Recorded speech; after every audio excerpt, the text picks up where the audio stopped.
Ewa ana ewa lo ne mo lo ne mi mo mama akwa na ma lo ne ma da lo ne ma lo ne ma da lo ma lo mo ye lo na me we lo ne mi mo ngaba de mo lo ne mo ngaba de mo lo ne mo ngaba de mo kuna ya lo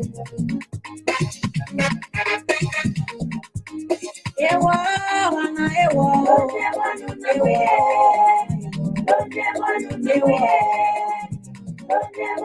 muna wewe lo mie kuna wewe lo ne mi mo ya lo ne mo ngaba de bobo ana do bona o ga ekina ana do bona o ga ekina ewa ana ewa lo ne wanu na muye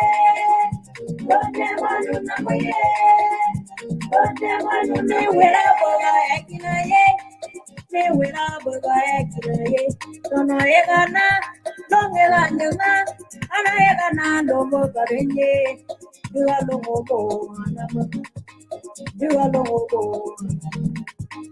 ana ele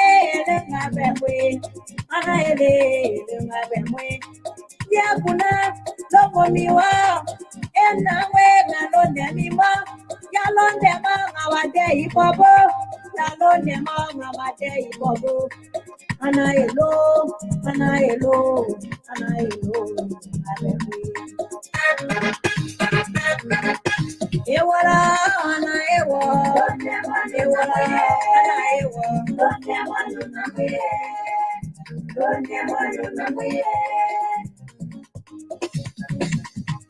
ana elo egawa o yana we tongoliwa kuno na we lo ne mi moe ya dem nga bate ibobo ana kwetumo ana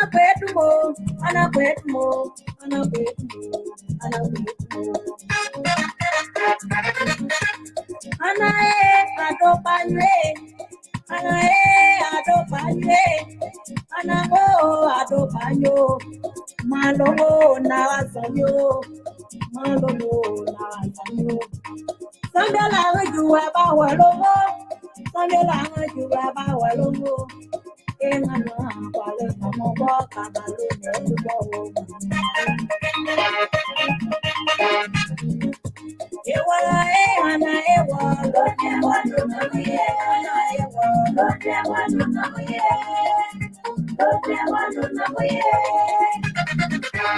Nuadana, Ogana, Taona, Duale, Nabeme, Walukuna Moke, Nunerubo, Davalie, Duniana, Diaka, Napeba, Geluneba, Davapoya, Liba, Nualo, Gayele, Libateo, Gayele, Liba, Walomo, Dalunyarela, Duomo, Young away, the moment pray, young at the bad, the government away. Get a lay, Yamalo, go ballet. Go ballet, where I got you, table.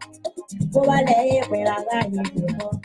Yamario, Yamapa, Balamima, Manone, go ballet, young. Yamapa, ballet, young. Yamapa, ballet, young. Redana, the Morebo, that ever bad Mama Yamodia, dead Yabalo away. Yano abo ballet, Yano abo ballet, where I got it.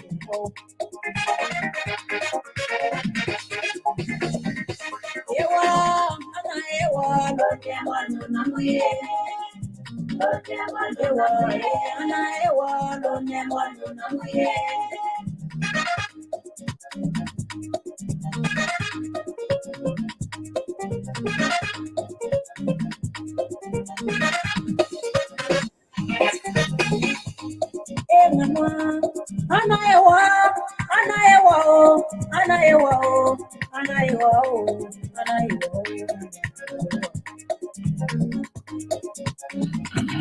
Analine, Paragalo never, Analine, Paragalo never, Anaelo, Malono, Nasanyo, Malono, Nasanyo, Monge by Casanyo, Monge by Casanyo, Monge by Casanyo.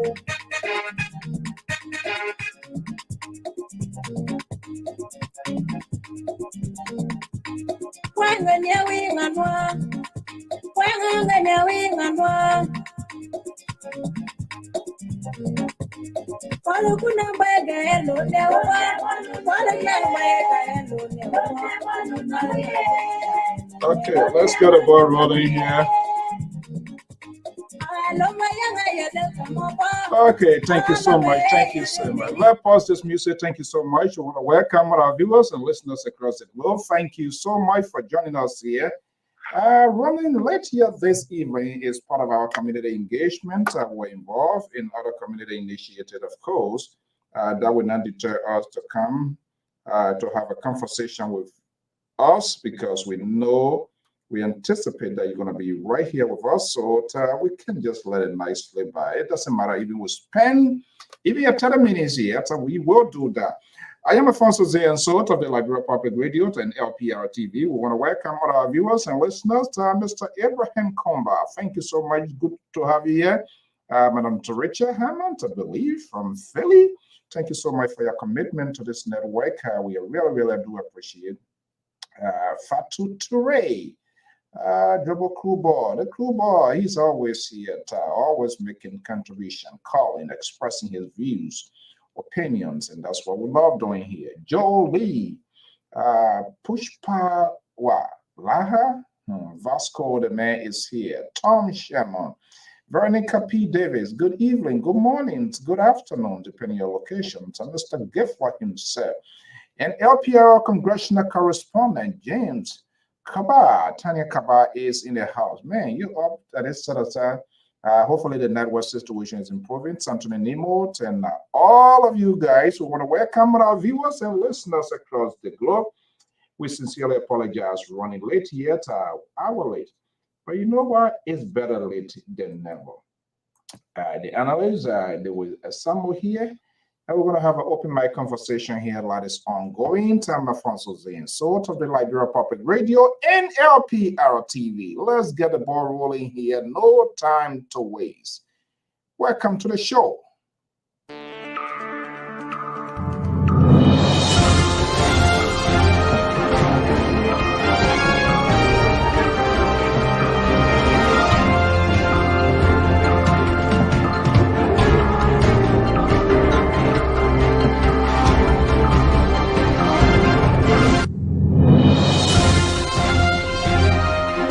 Okay, the Star Chroma is in the house. We want to say welcome. Thank you for joining us here. This is the Executive Mansions of the Republic of Liberia. That's the official residency of the President of the Republic of Liberia, His Excellency Jose Newman Boyka. This building is what all of the politicians were all scrambling to be the chief occupant. Now, the old man is there.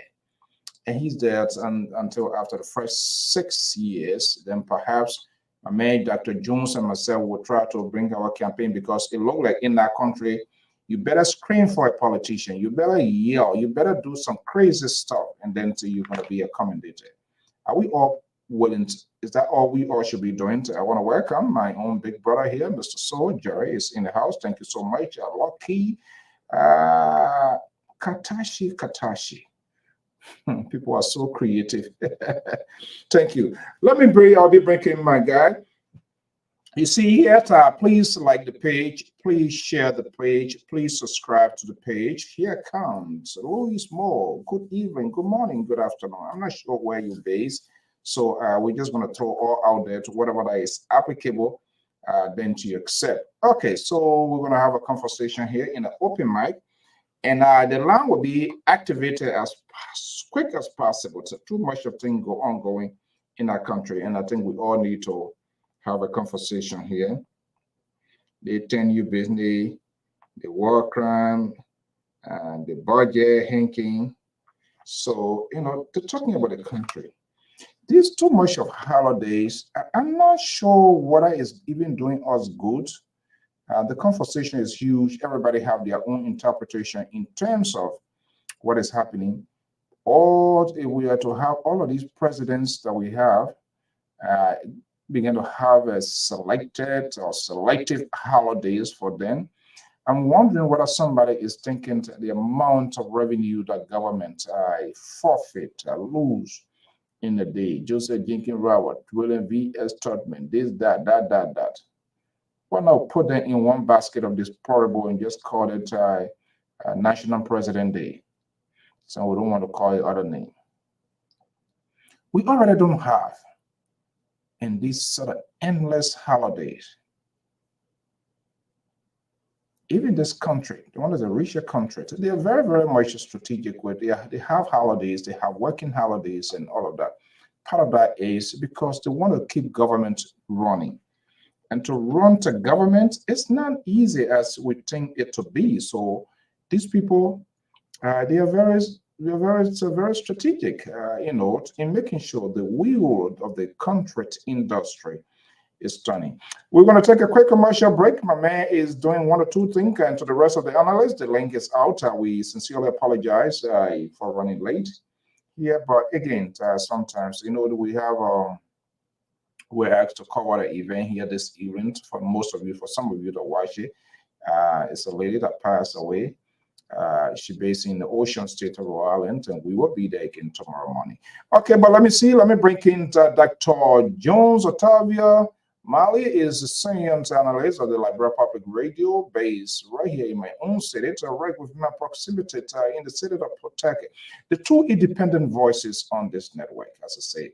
And this is why when I told them the liberal and his followers, some of his talking heads, the Sissy Goyo, Terry, and Amos George, the 1% guy from Atlanta, Georgia, then they get upset. But as a matter of fact, we are the only two independent voices on this network. Liberal can he dance. He will align himself with people, and then he walks back and think that he's a good guy. But we say congratulations to the Liberal Progressive. His daughter is graduating today. So the total man going to be all in it. The total man going to be in it. So let's take the quick commercial break, and I'm going to be bringing Dr. Jones so we can have a quick push around here before we conclude the evening. Again, our sincere apology. But by the way, if you have event, it doesn't matter where you are. Reach out, and we will always be there. Let's take this break here quickly here from the Lover Boy, and we will be right back.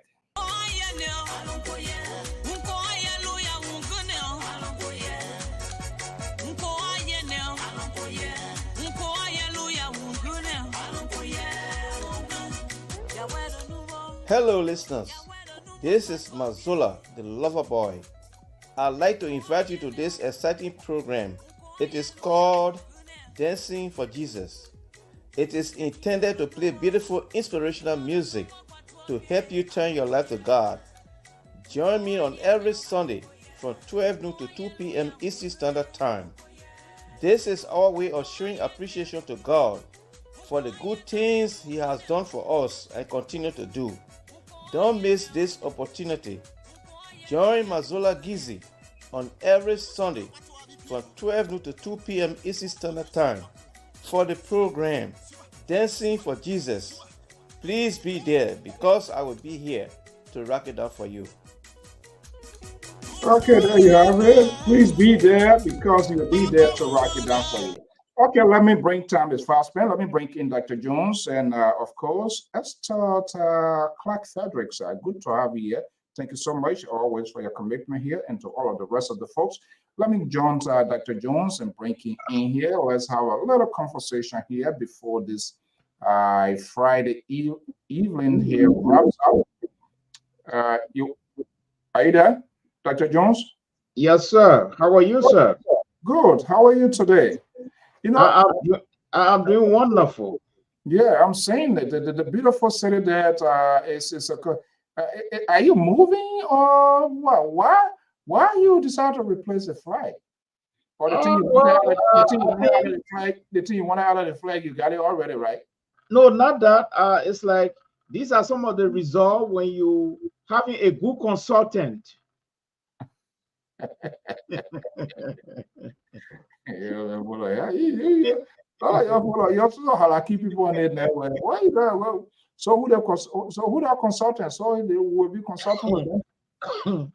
No, I want for the panel to be curious to know who the consultant, because if I can be satisfied with that work, then you must know that consultant really up to date.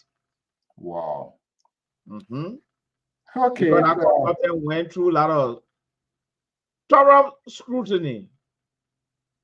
Yeah. And so he stand a chance to be recommended. But I want to see though panelists will be interested in the consultant are dealing with that have given me some things where I'm fully satisfied, that have even replaced the one the almighty flare. Fully satisfied. That's a huge Yes. word though. Fully. Nothing, no half. Okay. Thank you for jumping in here again. Our sincere apologies. Yeah, Sometimes. I was even thinking, I said, looking at we're not coming on. Yeah, Reverend Paul, they let last minute time outreach, and something that has to do with the community, then it makes it difficult. People call you, Yeah. bake you when they start. When Reverend start, I bake you now, then you might know, because if you don't do it, they will start. A lot of things gonna be happening over. Oh But yes.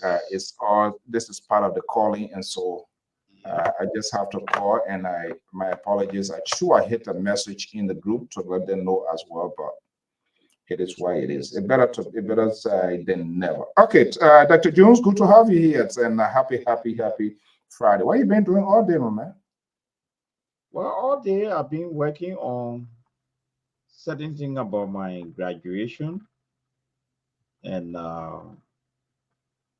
I've been also talking to few publishing company because I trying to transform this dissertation into a book. Okay. And so far so good. Been spending some time the whole today in the library anyway. Yeah. So why Yeah. you want to transform it into a book? Normally this is what happens. Yeah, dissertation is a sample of a book. In fact, it has all the characteristic, all that thing inside. Yes, introduction, this, but it's more. It's I think it's more than a book. It's almost like a research tools for people who want to make a follow up on what I have done. So this is where in there you have something called feature research. You see, so to get to the feature research that I put in there, first of all, I was able to identify a problem, And and you the find problem, and you yeah, just a solution to the problem as well, or yeah, you just identify and leave it with us? no, in the academia, especially in the doctoral program, first of all, you got to identify a problem, and in addition to that, you got to locate a gap in someone else's work, because whosoever did their work, they got a gap there. So And you're looking for the missing link. yes, a missing link. And that other person who gave up that missing link also took a missing link from somewhere. So it's a continual thing. Yes. What is the essence of that? Let's have this, What? you have Yeah, brought yeah. up things. Let's create some sort of awareness, Mhm. openness. Well, I think it's just part of the academia. I think so. Yes, I think it's just part of that whole structure. Because I've been asking, oh, why? So it's not like in the academia where I sit down and say, okay, this is what I did initially, and my whole paper was thrown outside the window. Oh, Yes, when I was told when I was told to bring in a dissertation topic, I didn't know that it has to be driven by literature. So I just went, I pick up a topic about Liberia. I said, oh. You think that your 555 political party that what you want? I said, okay, when I take the topic about Liberia, how to improve our educational system, I think with my research and other things, it will help me. Behold, I was on the wrong track. So when I met my doctoral committee, first of all, they asked me how you arrive at your topic.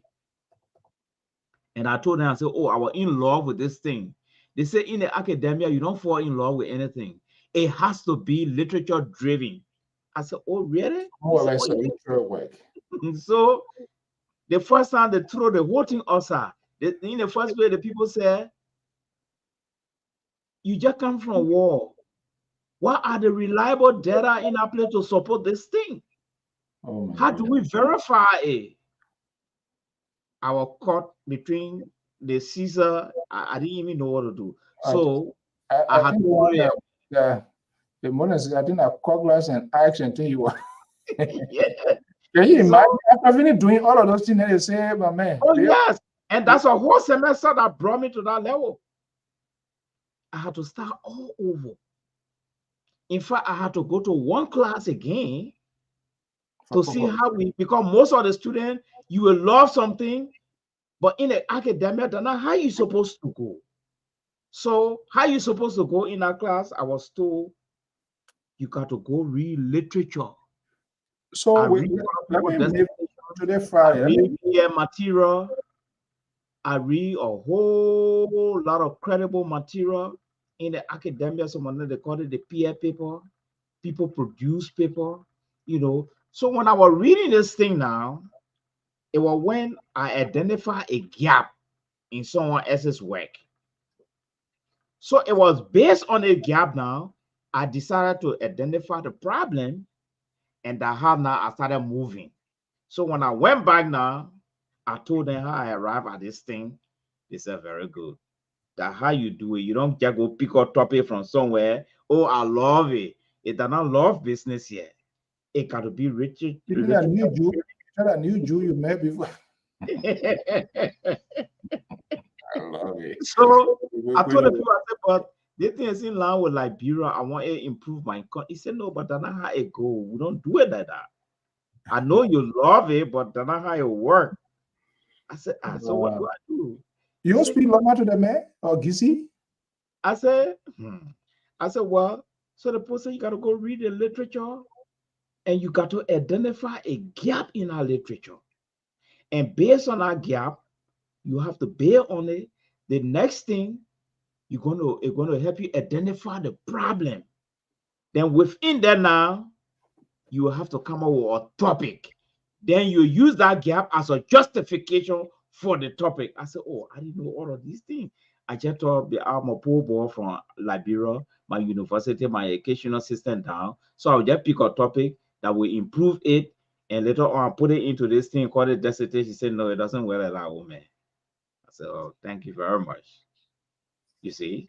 The way you hide and here is the other aspect. I got to find related literature connected to this thing here. I can't be talking about educational leadership, then I'm talking about politics. No, they're going to throw the paper outside again.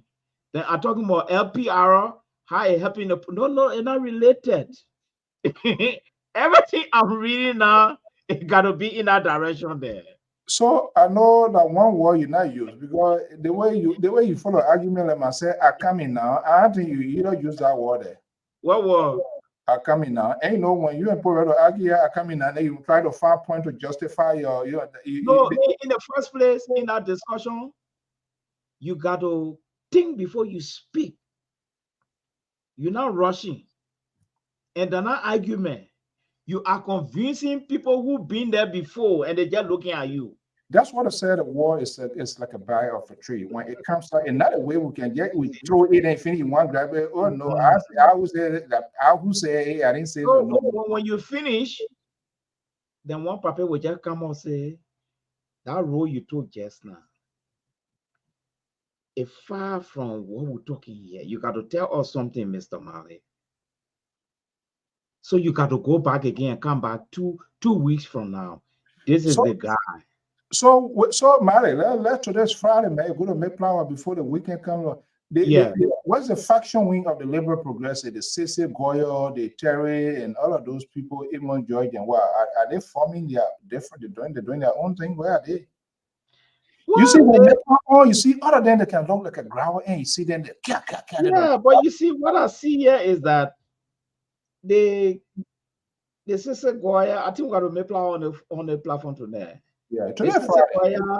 The Liberal. So you know I think he can. Yeah, the Liberal. To be frank with you, I don't know what are they making any headway to help Liberia, because I see all their focus in the business as usual. Not Gasse tonight. Let's start with Sisi.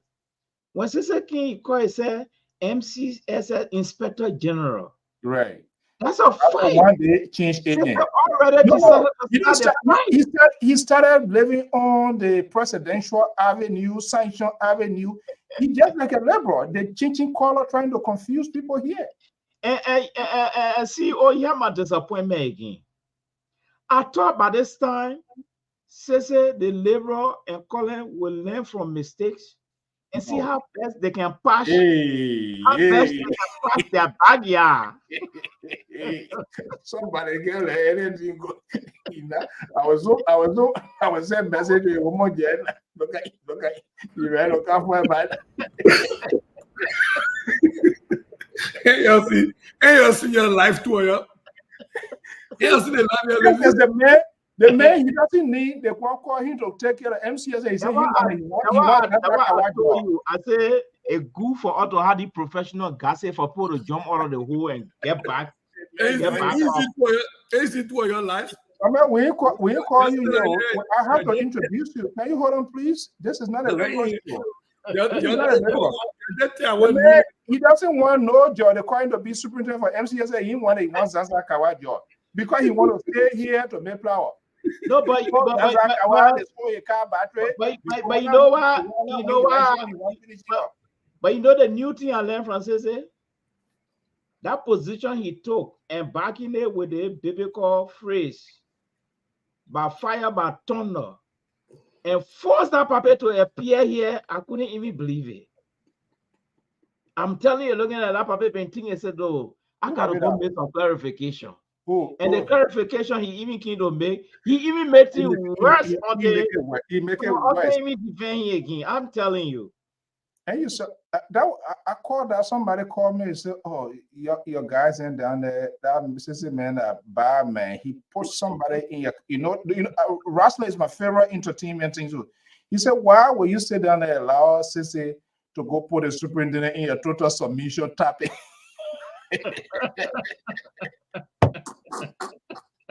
Oh my God.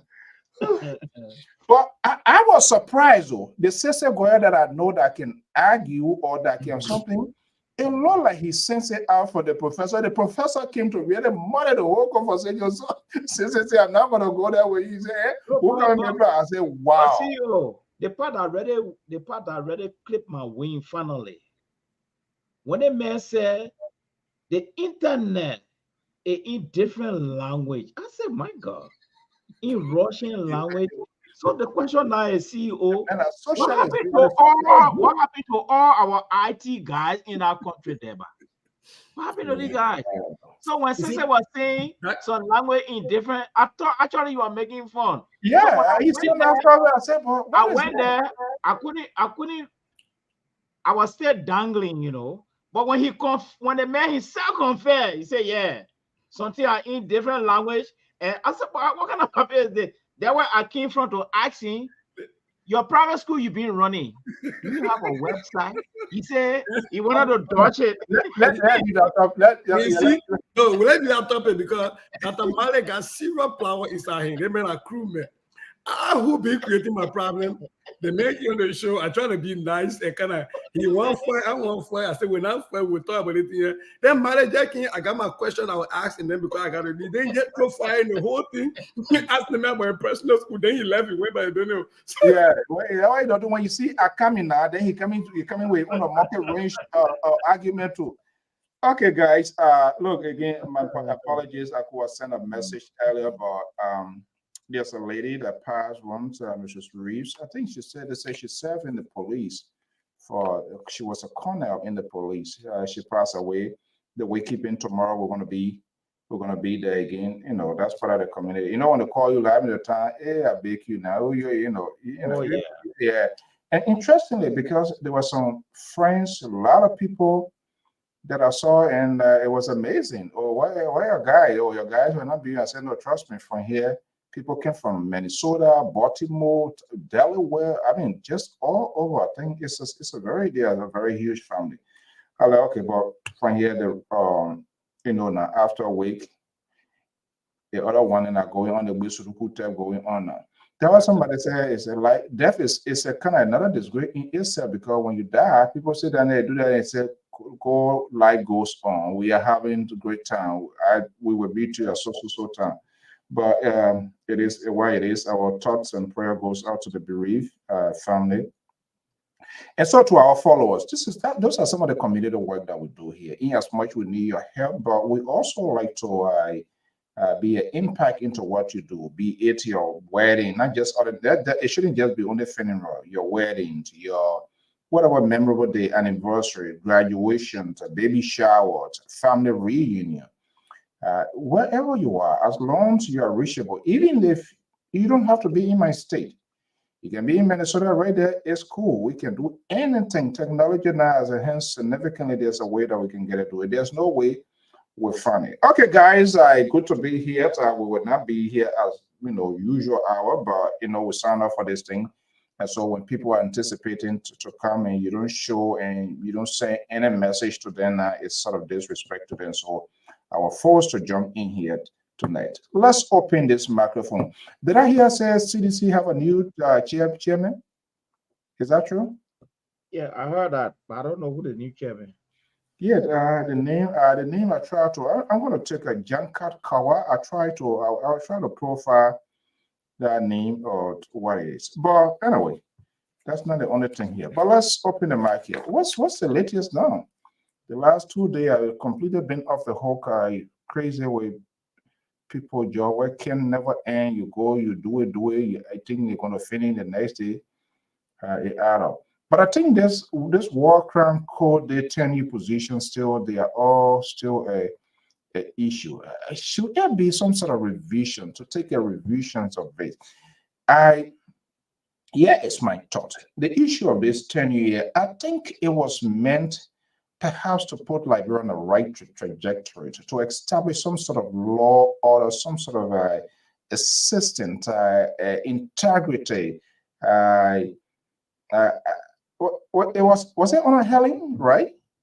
Yeah. I'm not sure whether it was meant, whether she had a political or she had some sort of agenda, but I think it was meant to preserve certain institutions to make them more independent group. But unfortunately, politics infested into these institutions, and the real purpose was derailed, and we are into this chaotic situation. So, Malia will hold you there. We'll talk a lot. We'll be on CC and make him to jump from in a cave he can. So, I will be nice to him right now since he's here. So, CC, was it a mistake or something good was just diverted by people and a mismanaging it, maybe coming from the heading side? What do you think was the essence? What were they trying to achieve, seeing what is happening now? It was just mishandling? Well, I think it was, in spirit, it was a good thing. 10-year positions usually in government, I meant, and most time it tended to just have some balance, some stability in some integrity institutions, right? So you want to have some accountability and some effectiveness. And so here in the United States, for example, we have tenure positions. You remember the FBI director, Trump didn't like him. He was appointed by somebody else. He came there, how this issue. At the IRS also here, you have tenure positions. Right. You have the Drug Enforcement Agency. They have all of those pieces. So it is meant to somewhat be to create a semblance of this entity not being deeply involved in politics, not being politicized, so that you are not acting because the person who brought you there can fire you anytime at will, and so you have to bend to them. So imagine if the FBI, for example, was not a tenure position, then the FBI director will be acting like the Boy Scout of the current president or whoever that president is, right? Because you know that person can just let you go whenever. And so when you start investigations, sometimes the long-term investigations will be very difficult to be carried out. And so that's why you have these and places like the IRS. And so I think Ellen was thinking, the spirit was, you have these integrity institutions that will transcend presidential term limits. And so that, you know, their appointments, they're not tied to when the person who appoints them leave. In spirit, it was good. Now, in implementation is where a lot of things in Liberia goes to die. Because we're really good in laying the foundation and laying the systems out. Where we fail is where we go back to review the system, to check for gaps. I was just listening to my brother, Dr. Mali, talk about his research work, where you're doing literature review. And you're looking at how does that align and where are the gaps? And so what we fail to do in our system most of the time is that status check, is that system check. Because here in the United States, for example, when Social Security and Medicare were passed as laws, they weren't perfect. But as time went by, as gaps are noticed, they are plugged. There are legislative fixes. You fix those pieces that are not working well, that you didn't see, because no law from its conception is going to be perfect throughout, right? There are going to be times where it's going to cease to be perfect. And so what I think is always a failure for us is it's difficult for lawmakers in Liberia to pick up laws that they have passed, to collect data and see where those laws are not functioning well, where they might be causing harms or where there are gaps, and to be able to provide fixes to those gaps. Because now we're looking at a tenure law, right? You got people in the Senate who hold the responsibility in the legislature to fix whatever it is, because there are gray areas in this thing. And these same people will go jump on platform and say that and talk about that. When you are the ones supposed to be going back and saying, oh, this is a gap. How can we plug that gap? How can we get this from being gray to be either black or be white so people can see strictly through it? And if you don't do that, laws are meant to be challenged. People are going to come where they see ambiguity. They're going to put their foot in there. It's always going to be like teenagers. If you got teenagers in your house, you know they're always testing your boundary. They're always testing boundary, right? You got to keep telling them, no, I mean 10 o'clock is bedtime. I mean 10 o'clock. I don't mean 10:01. I don't mean 10:02. When I say bedtime, it means you're actually in your bed and you don't have your TV on. When I say the TV is not on, I mean like it's completely off. You're not using it for light. You know, you got to keep fixing that over and over. And that's how laws are supposed to be. But sadly, in our country is now, we pass it, we're done. We don't bring it back for review. We don't do assessment. We don't collect data on it to see if it's working or not. We pass it, we wipe our head, we move on. And then we, the same people that are supposed to be responsible for fixing it, will go sit on platforms and talk tabata. You know, when you fight, it's supposed to be your work to fix it. Yeah, the war review is a key word here. And Mary Jones, Dr. Jones, opened this Pandora box with it. Because part of the work of a revisions is just to sort of digress, to retrospect, where did I go wrong the last time around, to where we fell below the belt, how can we improve this system? So say with this here, then I think the entire system, then that's where the problem, because we don't go back to see where we fell short, where some of the policies, you know, we don't, what should I say? It becomes some sort of a gentleman arrangements. It's not a policy that will be on the book for people to act on it. Today, you director, you just create your own stuff there to get your way through. It's not rating. It's nowhere. It's not in the handbook. It's not in the policy for employees to live by it. The next day, Dr. Jones comes. He made his. So let me go to Dr. Jones. Yeah. So now, with this whole training here, has anybody really explained from the government, be it from the past or present or the creators of this whole thing here? Do you think the concept of it was it fully interpreted? What went wrong? What is the missing link? Well, I think Sister stressed a very key point here. The phrase integrity institution, that's the key here. But from what I see now is that this thing, I think it emerged under Helen Johnson Sirleaf. And Helen Johnson Sirleaf, we know her background, and she strongly believes in these things as an individual. And I think it's from that backdrop she introduced this thing. But what I noticed now, the controversy in this whole thing, where people try to fight it when starting from the ex-president, when he came, started evicting people all by force, it gave me an idea that we are not up to speed yet on this type of thing. Yes. Helen brought it, she stood by it, and she defended it. So, do you think Uh-huh. Yeah, quickly, because when you use the word evict now, it's a force, it's a yeah, so it's like action for right now, from we are time up to this time, it seems to be we're not up to speed to make the thing part and parcel of the running of government in Liberia. And like we still come from that background where a sister can appoint John Brown to be 6 years here. When I come, that African mentality, oh no, they may got to go. They may got to go.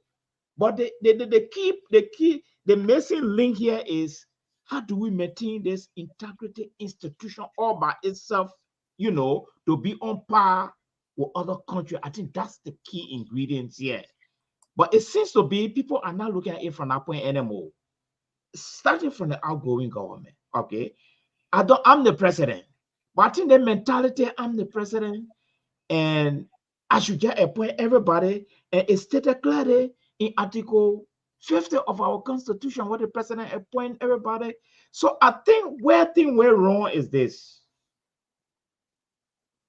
Helen believe in this thing. The rest of the people that are coming, I don't think they believe in this thing. All right. So now you will be surprised to know that people are now pushing for the thing to be scrapped, to be taken out of the book. Okay, talking about Helen belief before Sisi comes in.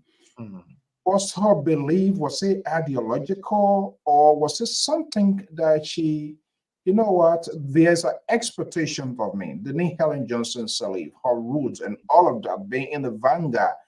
Let me inject something. Let me bring something that is strange, that has not been embedded into our governance system. 10 you. You want to go there for 10 years, you want to go there for 5 years. Do you think there was a lengthy conversation? Even if the president brings that on board, I'm wondering here, you a research guy here too as well.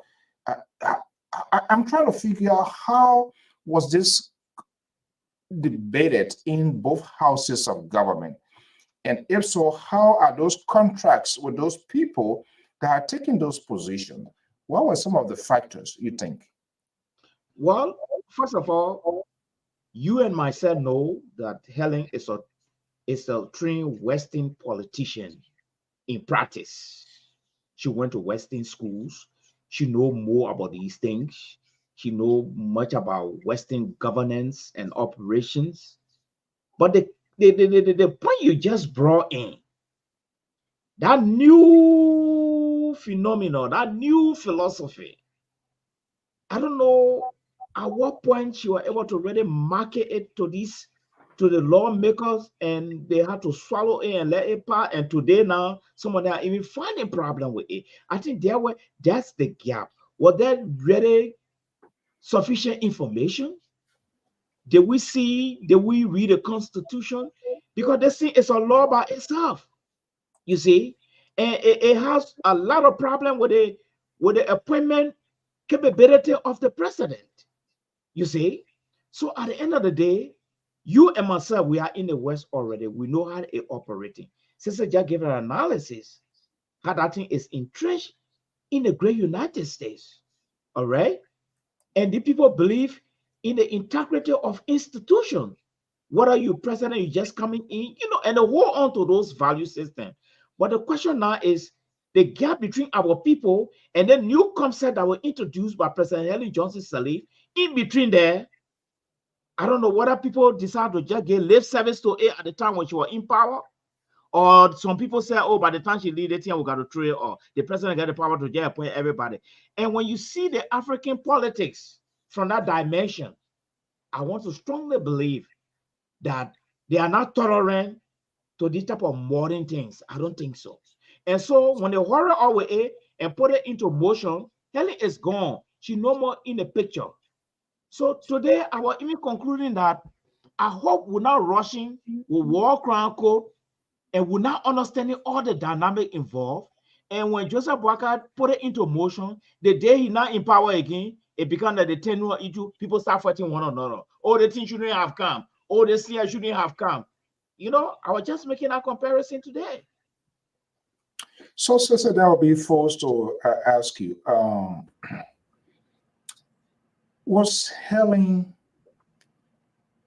I wanted to, it hard to determine the directions of the minds of the politician because they are very calculative and they are very skillful because when it works for them, they will restructure the scenario, they will make it to look great, they will explain, and there will be some hidden facts. But do you think our lawmakers, do you think there were some critical people to say, okay, this sounds good, but while we're hopping down the road, how can we sustain it in terms of the regulations, the conditions, the terms and conditions to be applied? If Sister taking this position, say you're taking a position in the next 4, 5, 10 years, we want to see you wearing blue cap. We want to see you wearing red cap. Don't get into your feelings.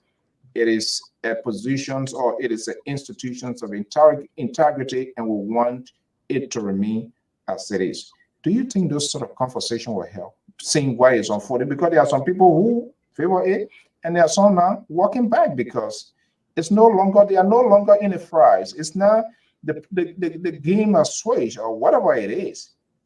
So for me, is whatever law you pass, there are going to be people on both sides of it. For me, that is not an issue. The issue is it clear? See, something can be clear and I don't like it. That's different. If it's ambiguous, and that's an issue. Dr. Mali just talked about the issue of the presidential power to appoint. And I've seen a lot of people argue that is their reason for getting rid of tenure positions. And I've seen a lot of people on the other side say their presidential power for the president to appoint presupposes that there is a vacancy. Yeah. Right. So then those are and that is the ambiguous point. Both sides have a point. So I think like in the US, when things like these arise, you go to the Supreme Court, the final arbiter. When Argo and George Bush thought they had won, each one of them thought they had won, and what a certain ballots should count, hanging Chad, Dempo Chad in Florida, remember that? They went to the Supreme Court. Yeah, I remember the then Secretary of State, Catherine Harris. Yes. The issue of Roe v. Wade, people have been testing how far it goes. What is the extent? And courts have been chopping away at it because Congress allowed for ambiguity, and so the courts had to interpret. And you saw what happened lastly. The issue of the Civil Rights Act, this Voting Rights Act, the Supreme Court, because there were ambiguity and other stuff, certain states started to challenge certain pieces of that. And they started chipping away at that. And that's why you see people always say that Congress need to act. Congress need to pass a law to fix this. So we go back to where it's the same thing. the issue of tenure was to create some impartial, impartial government agency and agents, and so that they will be insulated from political influences, and so they will perform their duties without fear or favor.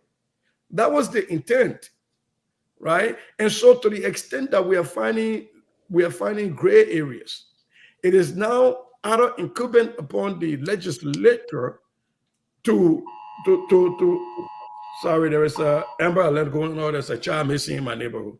You know? There is so that they either fix that, or we rely on the Supreme Court to have a ruling and an interpretation. It will go with that interpretation.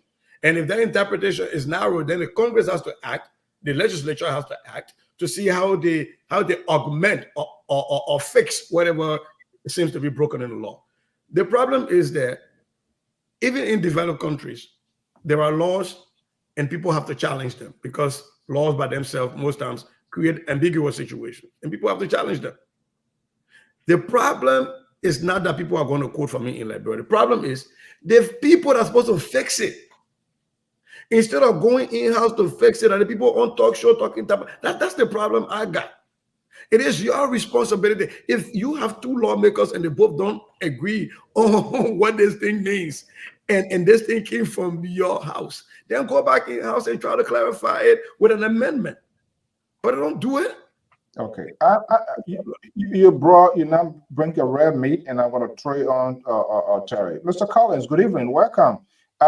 Jones, AC, we hit the house, started jumping in from the crab hole now. Sissy King, Sissy that sent text to Terry. Blue Terry, the Apart Labor is having a great time. No, I actually sent a text to Breakable, but I think Terry got it on the way before he got it. So Breakable. Yeah, I remember. I think when you sleep, you say you'll be dreaming, you'll be calling your knee, because he will talk everything. When he doesn't hit at you, forget it. I think when my man Aaron, again, your Aaron and Terry, Aaron will talk. Terry, that even on live, you can't answer Terry. Okay, Mr. Collins, good to have you here. I'm going to go into your playbook, what you really have in mind. But, there are a few concerns. This turn you, what was the other thing we're talking about?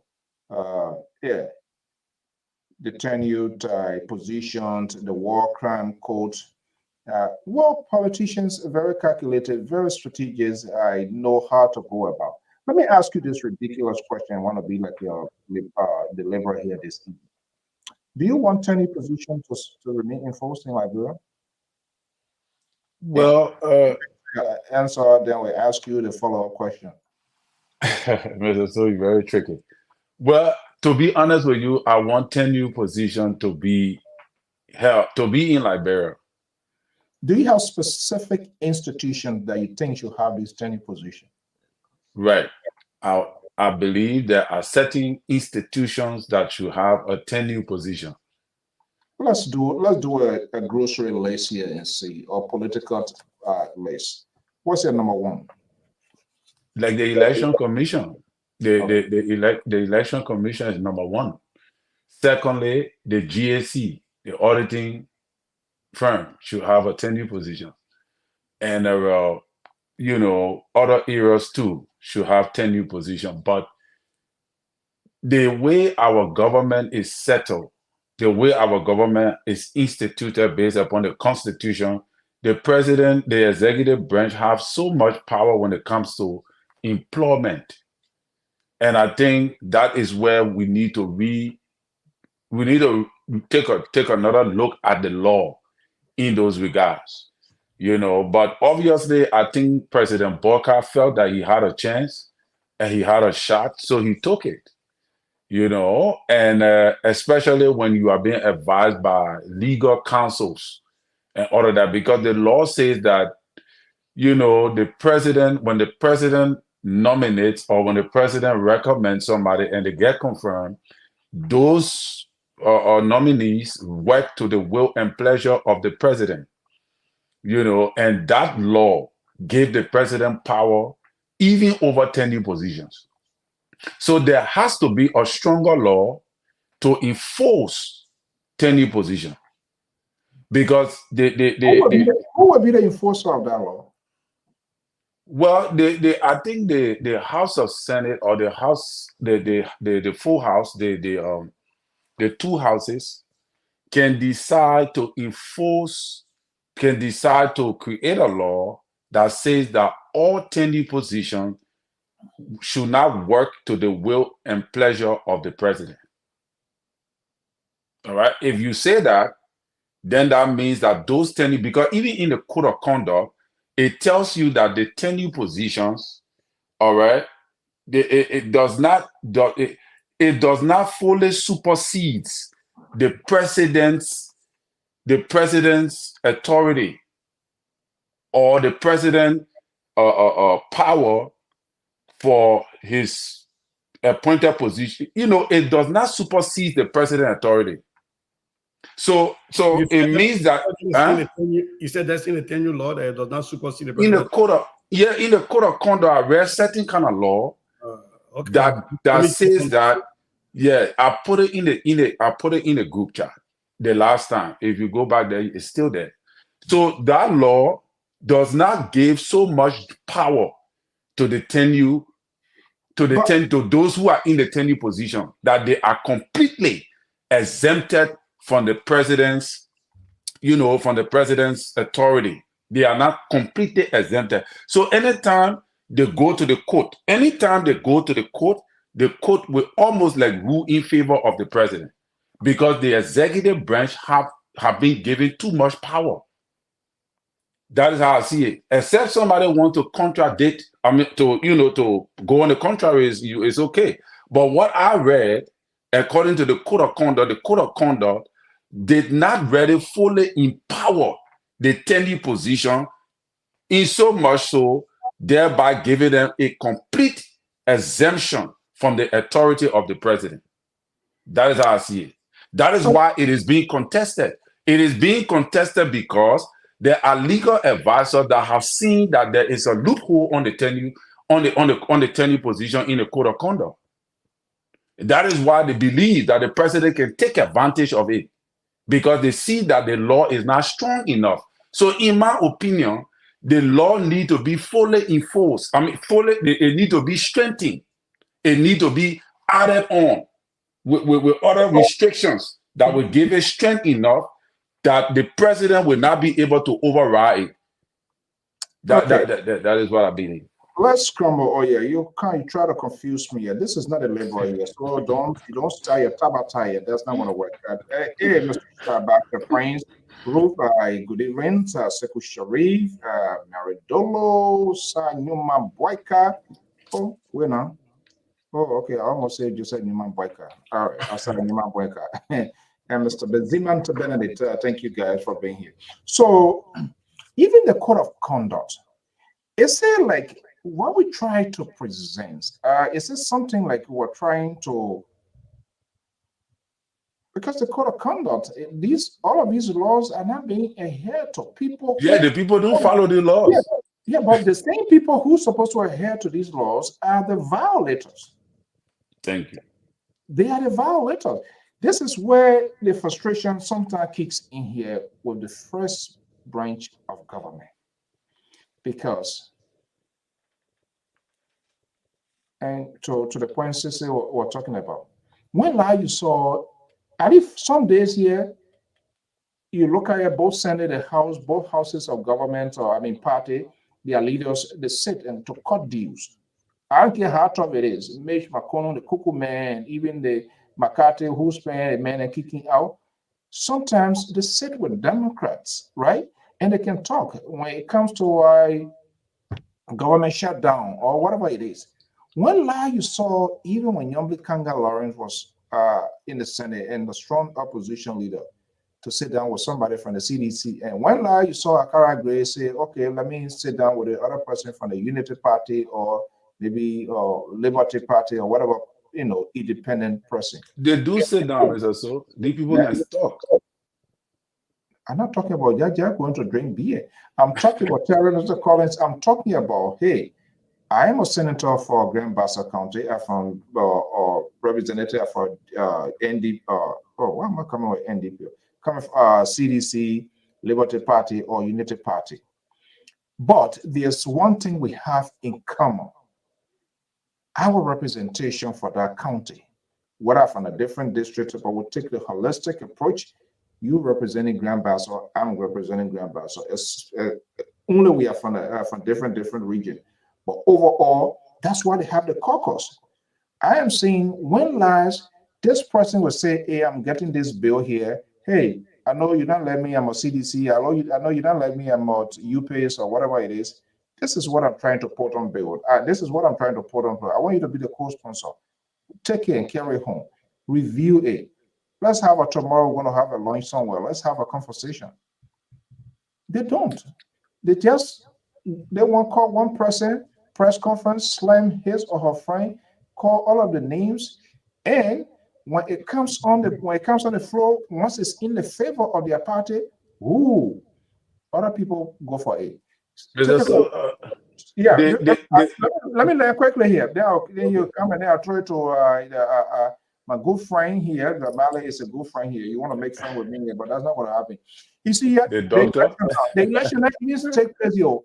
Mitch McConnell, not why they said Mitt Romney and other 3 senators, they came out with their position already. They guy are bringing out, we're not voting. We don't see our people taking strong public position very suddenly. And this is where because when you do that, it also sends a message to your very party. Look, as much as I'm for the party here, but I'm looking at the big picture for the good of the country. Take it away. And now banking system. Yeah. You see, Mr. So first of all, Liberia is not an intellectual political society as compared to the advanced stage of, intellectualism on the political scale in America and other countries. We're just getting to evolve into intellectualism. That is why you see a lot of people get podcast, media, and all that. Liberia, we do that kind of rough politics in Liberia. You attack the man, you curse the man, you can't you call all kind of things about the man. That the kind of politics we do in Liberia. And all of that. But on the tenure position, Mr. So, this is my view, all right? I think that some of these positions, to make the law on those positions strong, let these positions go for elections. Let's forget about the tenure thing. President nominating these people. Because once the president is nominating these people will be compelled to work to the will and pleasure of the president. You tell the man, say the president can nominate a man, but the man should not campaign, the man shouldn't do this, the man shouldn't do. How? So you give somebody a job. I give you a job. Then in the end, I'm benefiting from the job you give me. Then in the end, I come back to say, during your campaign, I say, I'm not campaigning for you. I will not show my face anywhere because the law says. That's the reason why people don't respect the law. But the only way the law will be, the law will... Huh? You talk something very important. That didn't come to mind.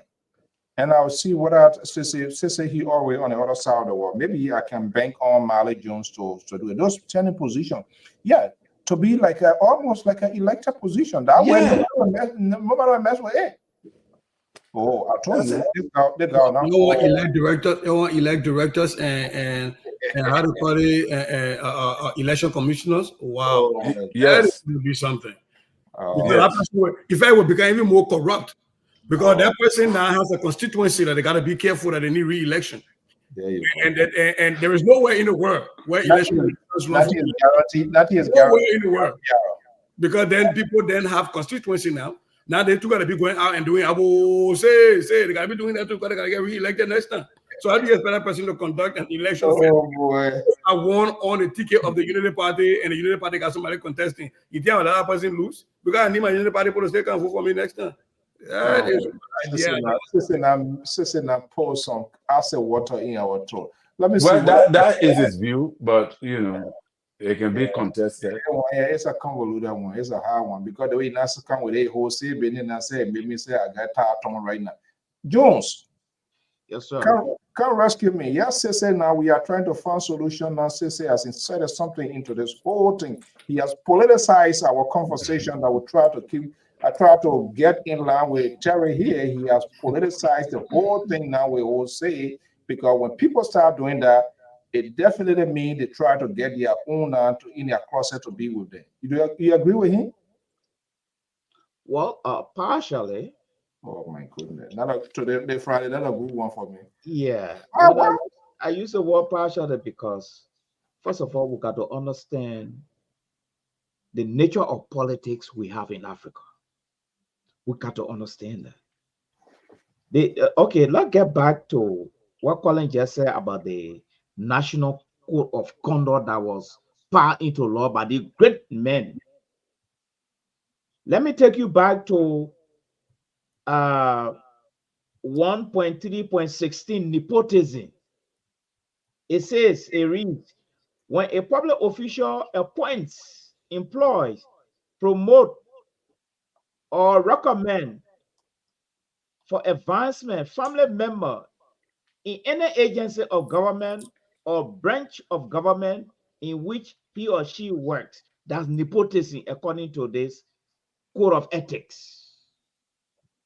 Helen danced into this thing. What did the horse do? That's the first question. Nothing. Helen brought her two boys in the thing, and we know they play a very major role. We know the story. We know that. Besides that, the issue of the ambush man, the horse should have put this guy in play long ago, up to today. My congratulations to Joseph Boakai for announcing the appointment of an ambush man. And he almost like the chief administrator for the whole code of conduct when things go wrong. Like the tenure thing we're talking about now, the ombudsman ought to be sitting on the cases before it even go to the court. It was never ever done. So the National Code of Conduct is like it just a play thing. We're not up to that standard. These are concepts we keep borrowing around, but when it comes to our way of politics, we don't have that zeal. Like Colin said, we're just getting into this thing because other people inside, but we're not ready for it yet. All right? Then let me just bring the other controversial aspect now. If Joseph Boakai really believed in law and order and the Constitution of Liberia, he should not have appointed anybody in the tenure era. Not at all. He shouldn't have done it. If he really believed in our laws, he should not have done it because he know. Is that violate? Are you saying the president violated the law? No, the president did not violate the law. The president just don't believe in that law. I'm talking about we're going one step up. He just don't believe in it. That's why he appointed these people. So if you don't believe in something, can you violate it because you don't see it as a law? That isn't it applicable to that term, violate? Because he didn't see it as a law, so he act upon it. Well, that is going too extreme. Well, that could be another technical debate. I have not researched detail in that, but I don't believe he don't believe in it. Because if Joseph Boakai had the belief that, oh yes, Joseph Boakai is not a stranger, they passed this, they passed the law. The Joseph Boakai government 12 years ago. So okay, so looking at you. Hold on 1 second, because why your interpretation is given now is like Black Dragon Revenge the Death of Bruce Lee. So yeah, because you say they passed the law, they ignore the law. Joy Wiakin, Isaac Jackson. No, don't bring Joy Wiakin into the picture. No, I'm not saying other people did it. So no, not other people did it. Not that I don't want to the point I'm driving to. I'm coming to the presence of President Joseph Newman Boakai now, who do not believe in the law, in your own words, and I'm trying to figure out your true definition of who not believing in the law. If he preside over this as the president of the Senate, and this thing it went into effect as a law, I think if it was done through a piece of legislation, I think if there's anything, it must be repealed. The same law people will come back to say, okay, you know what? This thing also 1 or 2, 3 years ago, we didn't want it again. Then you undo that. That wasn't done. I don't know what's the fear. You're scared, so since they can come back at you or tell you to say that the president violated the law. But No, if you say, but then let me throw another unpacked question to you too. If I Joseph am the one that asked you a question. Now you Boakai, can ask tell me me now, if Joseph Boakai then presided over this thing, he knows about it. He's not stranger to it. Why is he not living up to that expectation as president in his government? Why? Dr. Jones, you're not answering my question. Sensei, let me bring you here. Dr. Jones is publicly indicting the president of the Republic of Liberia. I'm afraid what I hear in Safoko, then other than having this sort of conversation that to call for the president. I know where you want to impeach people for, but let me just bring you here. Is he making a point? I don't know, but I think Mali is making some points. But my thing is, for me, it's not what Joseph Boakai respects or what he doesn't respect, what he believes or what he doesn't believe. And I think Mali got a point, but I want to take a bend on that point. Because if we have a strong and independent judiciary, then it doesn't matter what somebody believes in or doesn't believe in and what the thing should be enforced or not enforced. But sadly, Mali prefaced this by saying we have to focus on the politics in Africa. And if you focus on the politics in Africa, then Mali is right. Because then what the president believes or doesn't believe carries weight. Remember in this country when President Trump tried to end DACA and people took him to court because he didn't believe it was right. He went to court, he lost. You know how many times he tried to get rid of Obamacare? I know it. Because he didn't believe in it. It had to go to went to the Supreme Court. Supreme Court said it was legal. He went down to the legislature, to the Congress to change it. Remember that famous John McCain vote? When he killed it? Yeah. And so there will always be leaders who look at certain laws and think they're not in the public interest or that they violate the overall constitution. And so when those leaders come, we should be almost every leader, every really small leader should be looking at all of the laws and saying, where can we challenge certain things that constrict us? The Sierra Club, which is a very powerful organization that tends to deal with a lot of issues surrounding global warming issues. They always will go to court to prevent the government from selling oil leases and other fracking and other things because they believe that they're violating the laws. Joe Boakai right now they have several lawsuits against him for some mining concession contract he handed out on indigenous people land. And there are lawsuits that say he can't do that, right? And for me, maybe I'm trusting way too much, but I do believe that if we have an impartial and independent judiciary, here's where the tenure come in again, because those people are tenure. They're not supposed to be changed from president to president. They're not supposed to run for election to say, I want to be Chief Justice of the Republic of Liberia. And so when I lose my term, you can take me out of the day, Kabina Janet. Then people know that it doesn't matter. I don't owe you anything. You appointed me, but I'm not here to serve, and I'm here to serve my people. So you can't take me out except for costs, right? But because we don't have that, and I got to go back again to what Dr. Mali says, that we focus on what happens in African politics. And if we really bury our heads into what happened in African politics, then yeah, the president's beliefs carry a lot of weight. But I really truly want to believe that President Boakai, having served as Ellen's point person in the Senate, as a president of the Senate, when these 10 new laws were passed, and Jeremiah Kuhn, who is now vice president, who served in the most recent legislature, when they tried to remove tenure from some of those positions that had tenure, and then that thing went to conference committee and dying there, that these people understand. I will hope that they have read at minimum understood the spirit and the intent and the written four corners of those papers, what the 10-year laws are. So for me, I want to give the president the benefit of the doubt and say he's doing this maybe because he thinks he's in the right. Because again, there are causes for which you can remove people from 10-year position.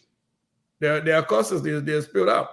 So I keep saying on this network, for me, I will hope that the president, I will hope that he and his team have done enough due diligence to understand and read the law so that they don't go to court and make fun of themselves. Because if they do that, they will have some of us to deal with. You just cannot go ahead and put in jeopardy some people's living. Because those people you're moving from, those 10-year position, you're taking, you're taking a livelihood away. And if you're doing it unjustly, you're doing it unconstitutionally, then that is sad.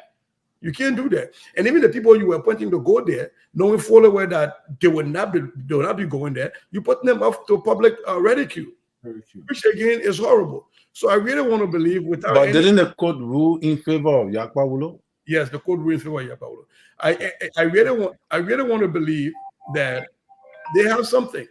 Okay.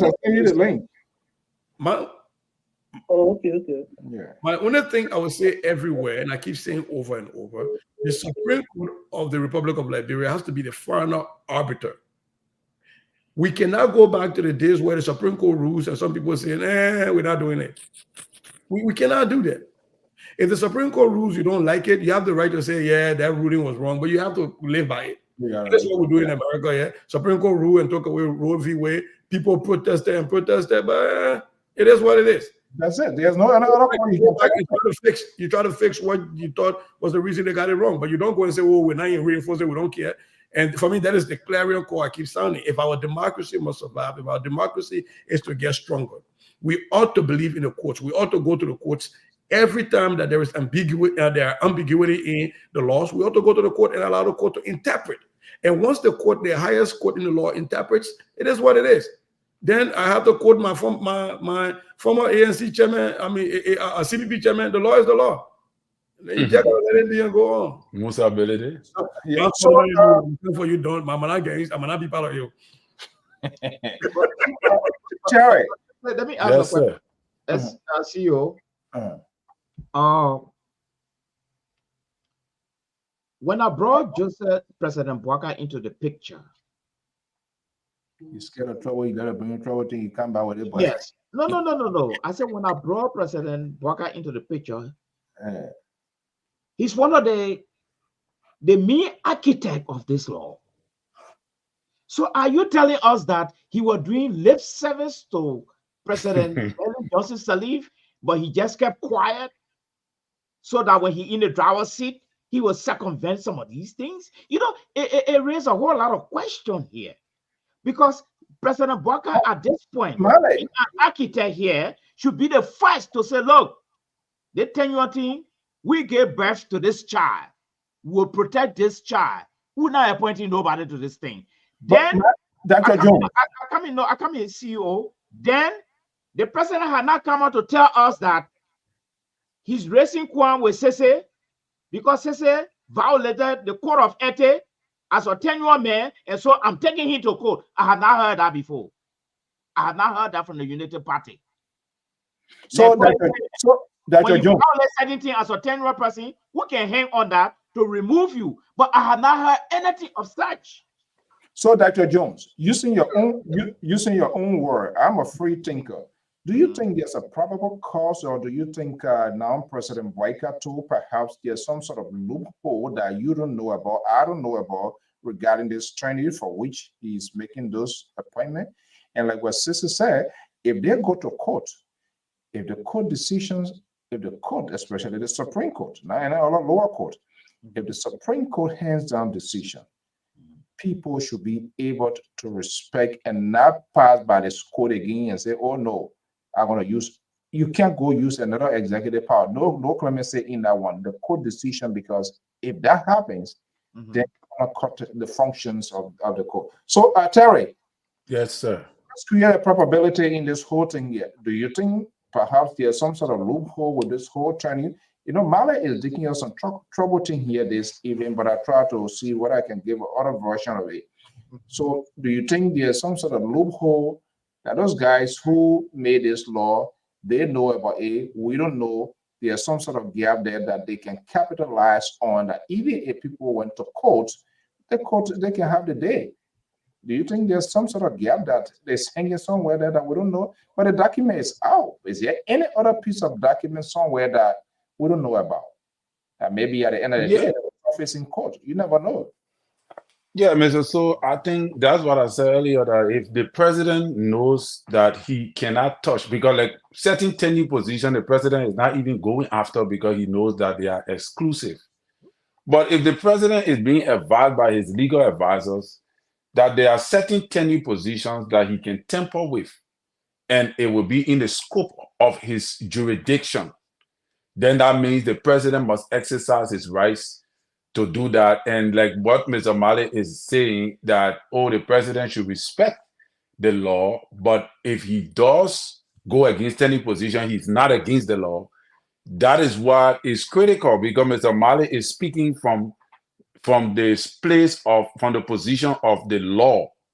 So he cannot be aggressive. He cannot say, oh, the president is wrong, because the law could protect the president for what he's doing. And we just witnessed one in the court, when the court interpreted to Minister Wilson that, hey, this position, you off from this position because you didn't even follow the requisite, the format that supposed to really put you in this position in the first place.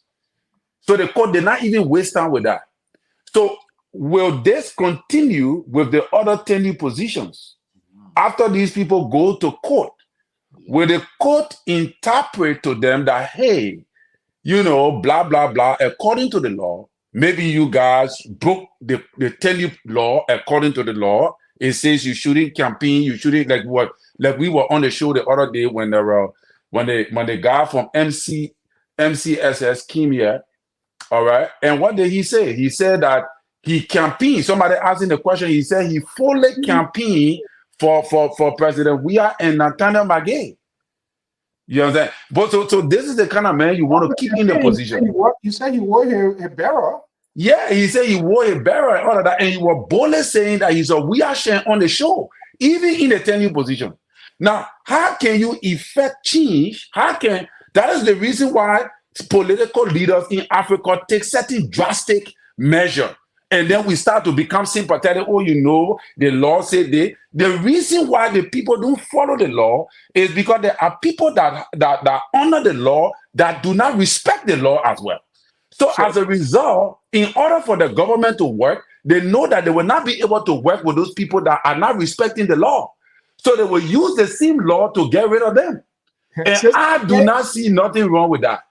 Sister, tell me that bad guy. You see, he was planning so by the time he saw Elvis, he decided You see, Mr.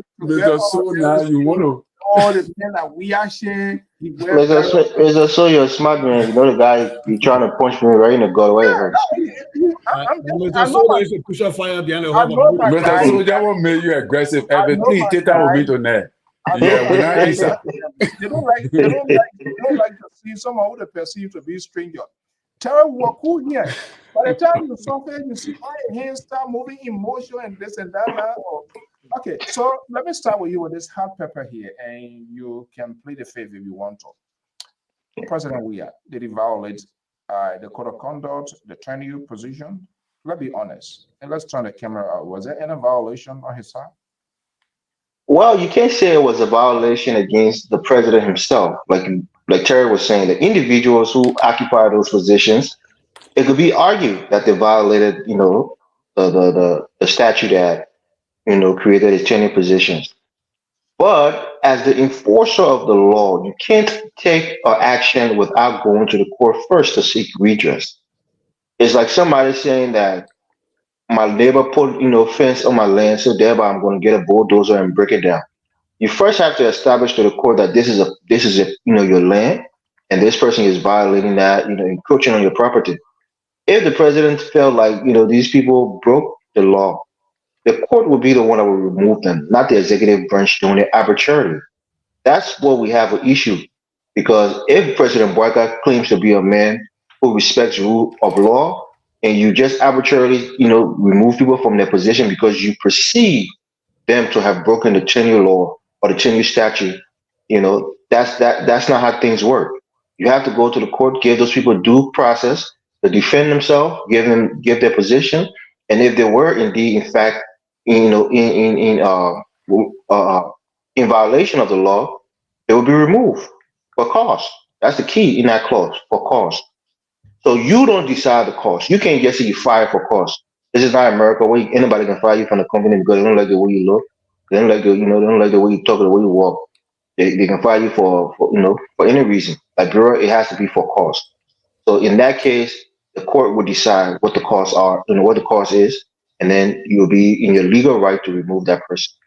Well, it's not legal, but just a hypocritical stance I want to point out. People are saying that these people are being political by campaigning and so forth. But the reality is the people who are replacing these people in these tenure positions are themselves political animals. Themselves were on the campaign trail with Joseph Boyka. So you expect these people to just become mute politically. Once they get there, they forget a political identity and they're just neutral. It's not going to happen. But go ahead, Mr. Slow.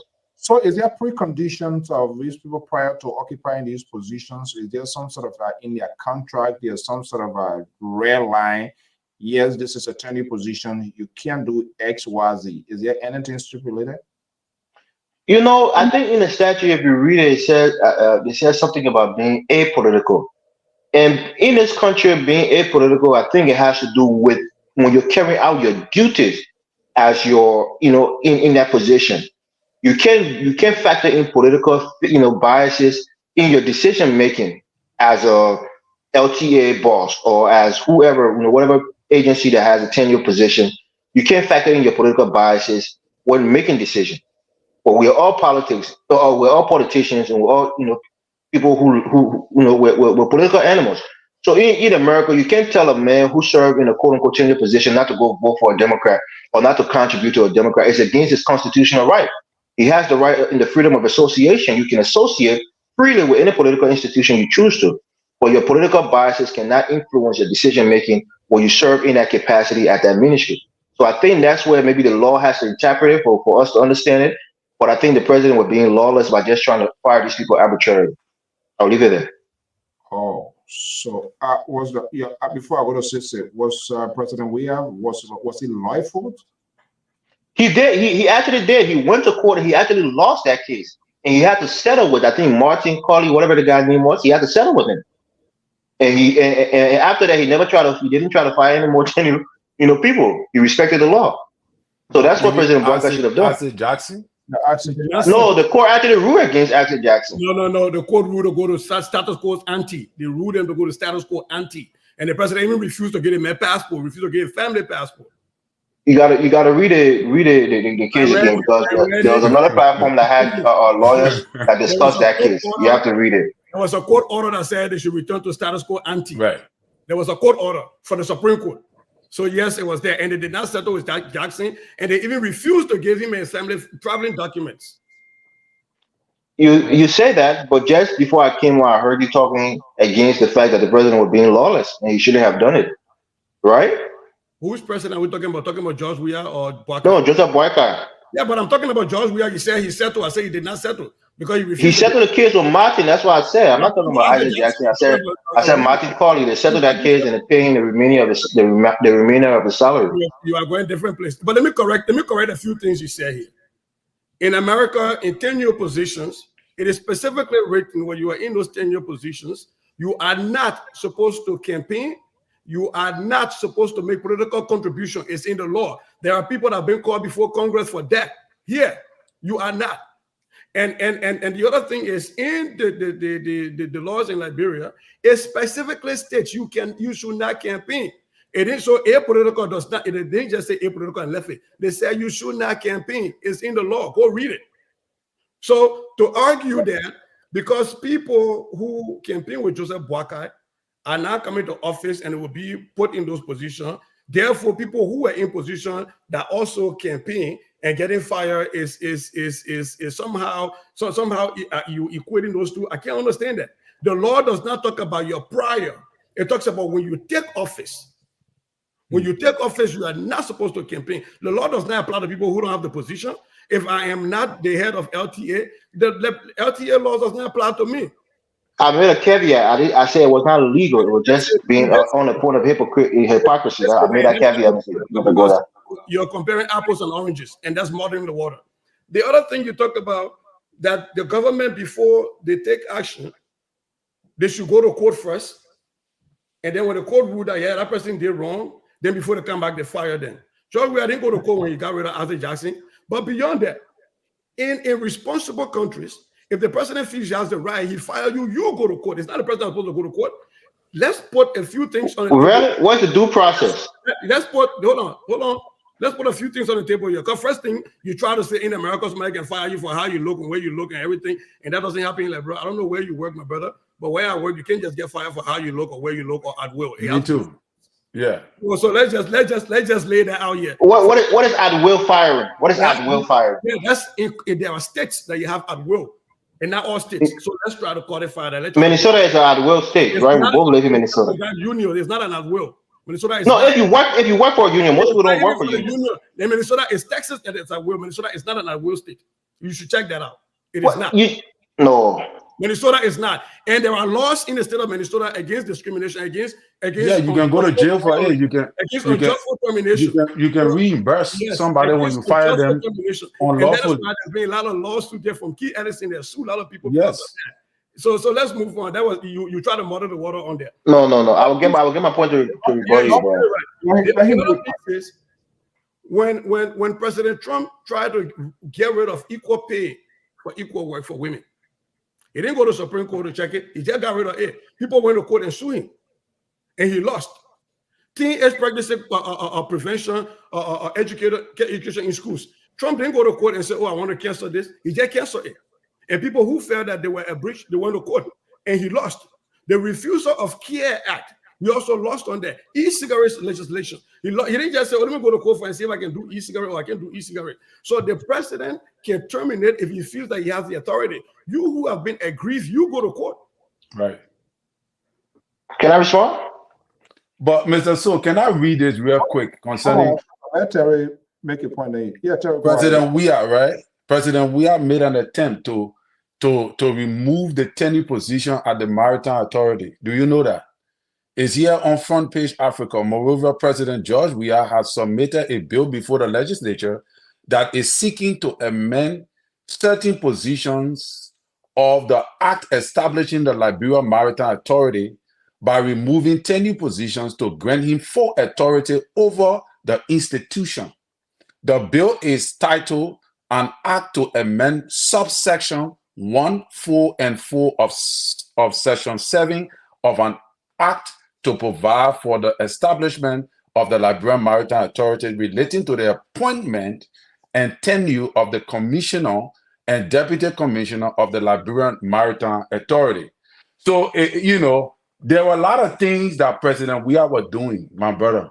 You understand, that went totally contrary against our organic laws. All right? But on President Boka, we are going to address this issue.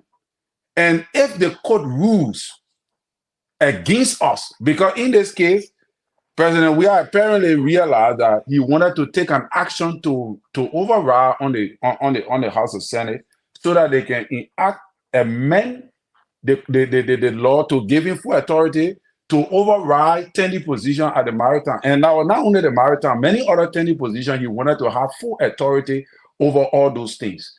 So the only thing I see seditions worrying about is that it is now coming back to them, and that is what they don't want to agree to. So they're trying to hold President Boka to a standard that they're trying to say, oh, because they are not saying President Weah didn't do it. They agree that President Weah do it, but they are pleading that Ambassador Boka is supposed to be better than President Weah. So they're not condemning President Weah for the act.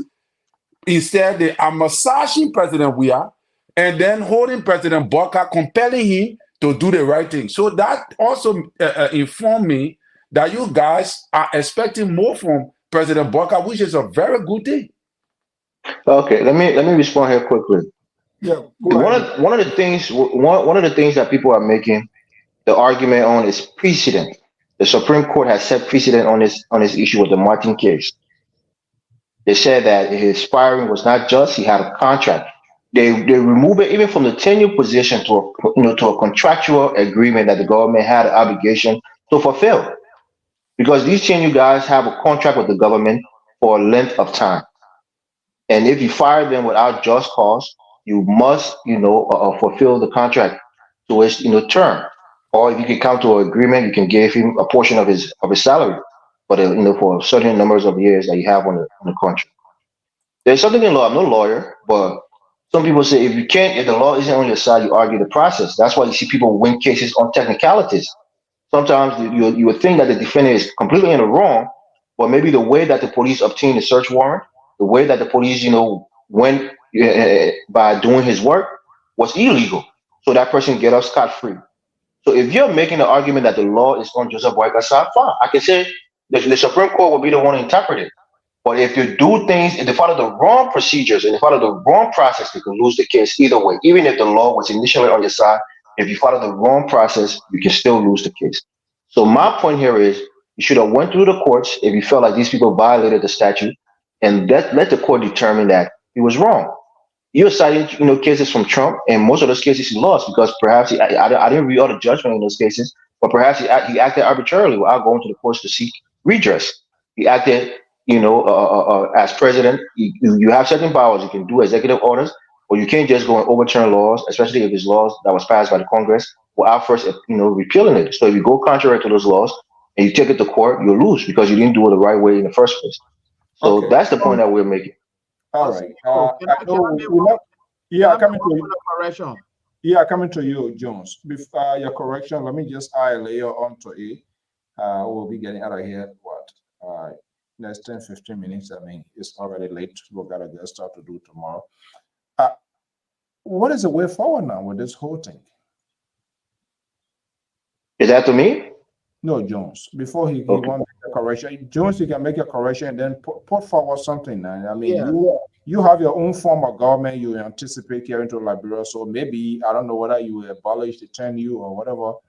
So I'm just curious. Yeah, we'll get to the way forward. But the point of And the correction, firing squad and make everybody.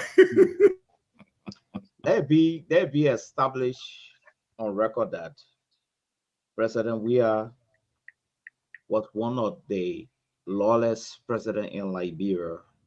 He violated Article 20A of the 1986 Constitution, which gave the right to all Liberians a due process.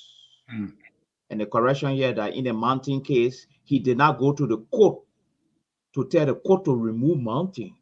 He used his executive power to remove him, and he challenged it, and he went to court. So can you consider that as a violation and the president behaved illegally? Yes, exactly. Absolutely. Very good. All right. And the court ruled on that. So that Boyka should have learned from the court decision and not do the same thing that we had did. That's the point. The court did not rule on the process. The court ruled on the legality, not the process. Martin took his case. The president did not tell the court this man got to leave. No. He used executive power, and it was challenged, and the court decided to fight for Mountain, making sure that all the legal ramifications are put into place. So he violated that man's right, and that was wrong. So when we talk about precedent, Joseph Boyka is not on record or removing anybody here. I stand to be corrected. I come in now. Let us not jump the gun too fast. I read the dailies every day in Liberia.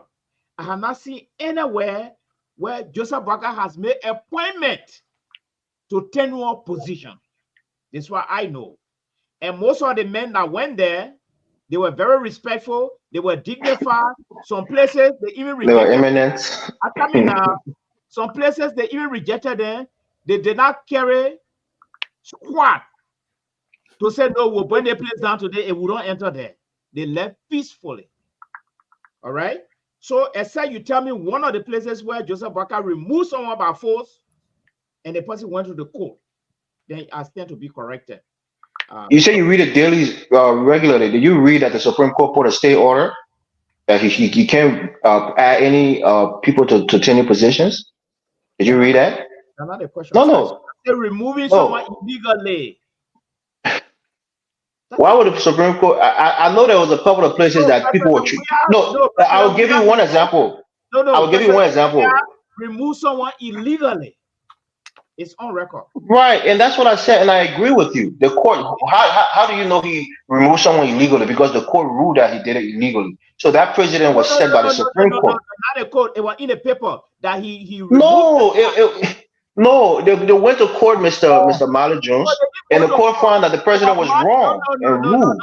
It was Martin that took the government to court because he challenged President Weah. That's what I said. They went to court, meaning the government represent. Martin went to court. That make it no, the government has to be there to represent itself. You can't just go to court. Yeah, but I think those cases, the person who takes the government. They say for the government to educate the government that you don't go that direction.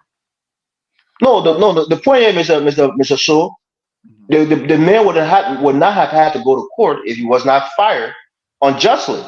So you don't go to court, preemptively that somebody will fire you or you foresee somebody firing you. Once the action is taken and you deem it to be, illegal, then you go to court for redress. And that's what the man did in the Supreme Court ruled on that case. And once the Supreme Court ruled on that case, they have set precedent. And this is what we're dealing with now. So the current government should follow the ruling of the Supreme Court. That's the point.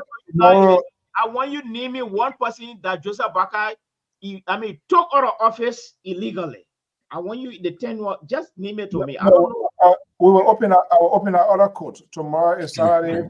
Thank everybody to do it. Let's put forward a solution here in our closing argument here. Let's put forward a solution. So my solution is this.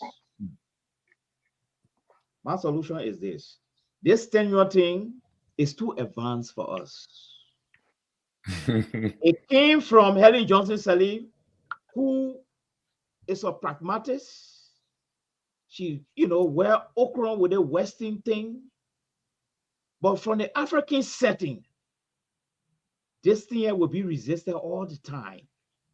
From the African setting, and how we tribalize our politics in Liberia, and looking at our constitution, where you get Article 54, 55, and 56, supporting the president appointment power, there will always be controversy in this thing.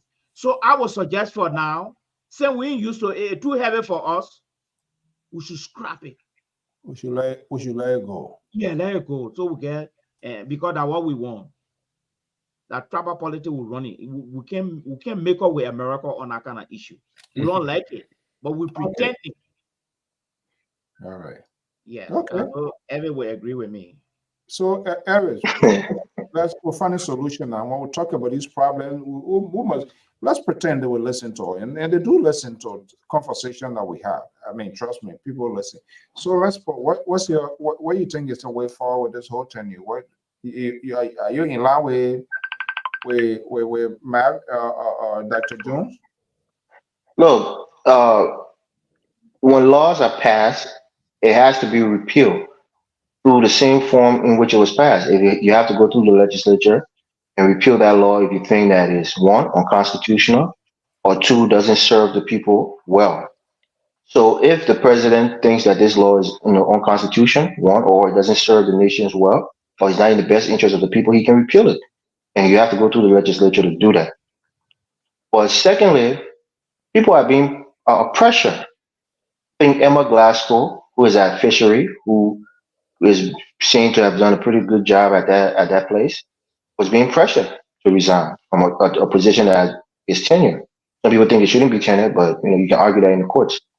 But you also, what happened with the eminent Reverend Chairman Luther Tapper when he went to the I think it's NASCORP or wherever he went and tried to strong arm those people to turn over the agency to what a woman named Brother. And they took an official letter from the president, right? Some people are trying to find the cause. On Facebook, you'll find the cause why they wanted to remove the guy, because he was sick and he came, I think, to the United States on leave. So that's cause in their mind. That guy wasn't being political but most people account he's been doing a decent job at that agency, but they try to remove him.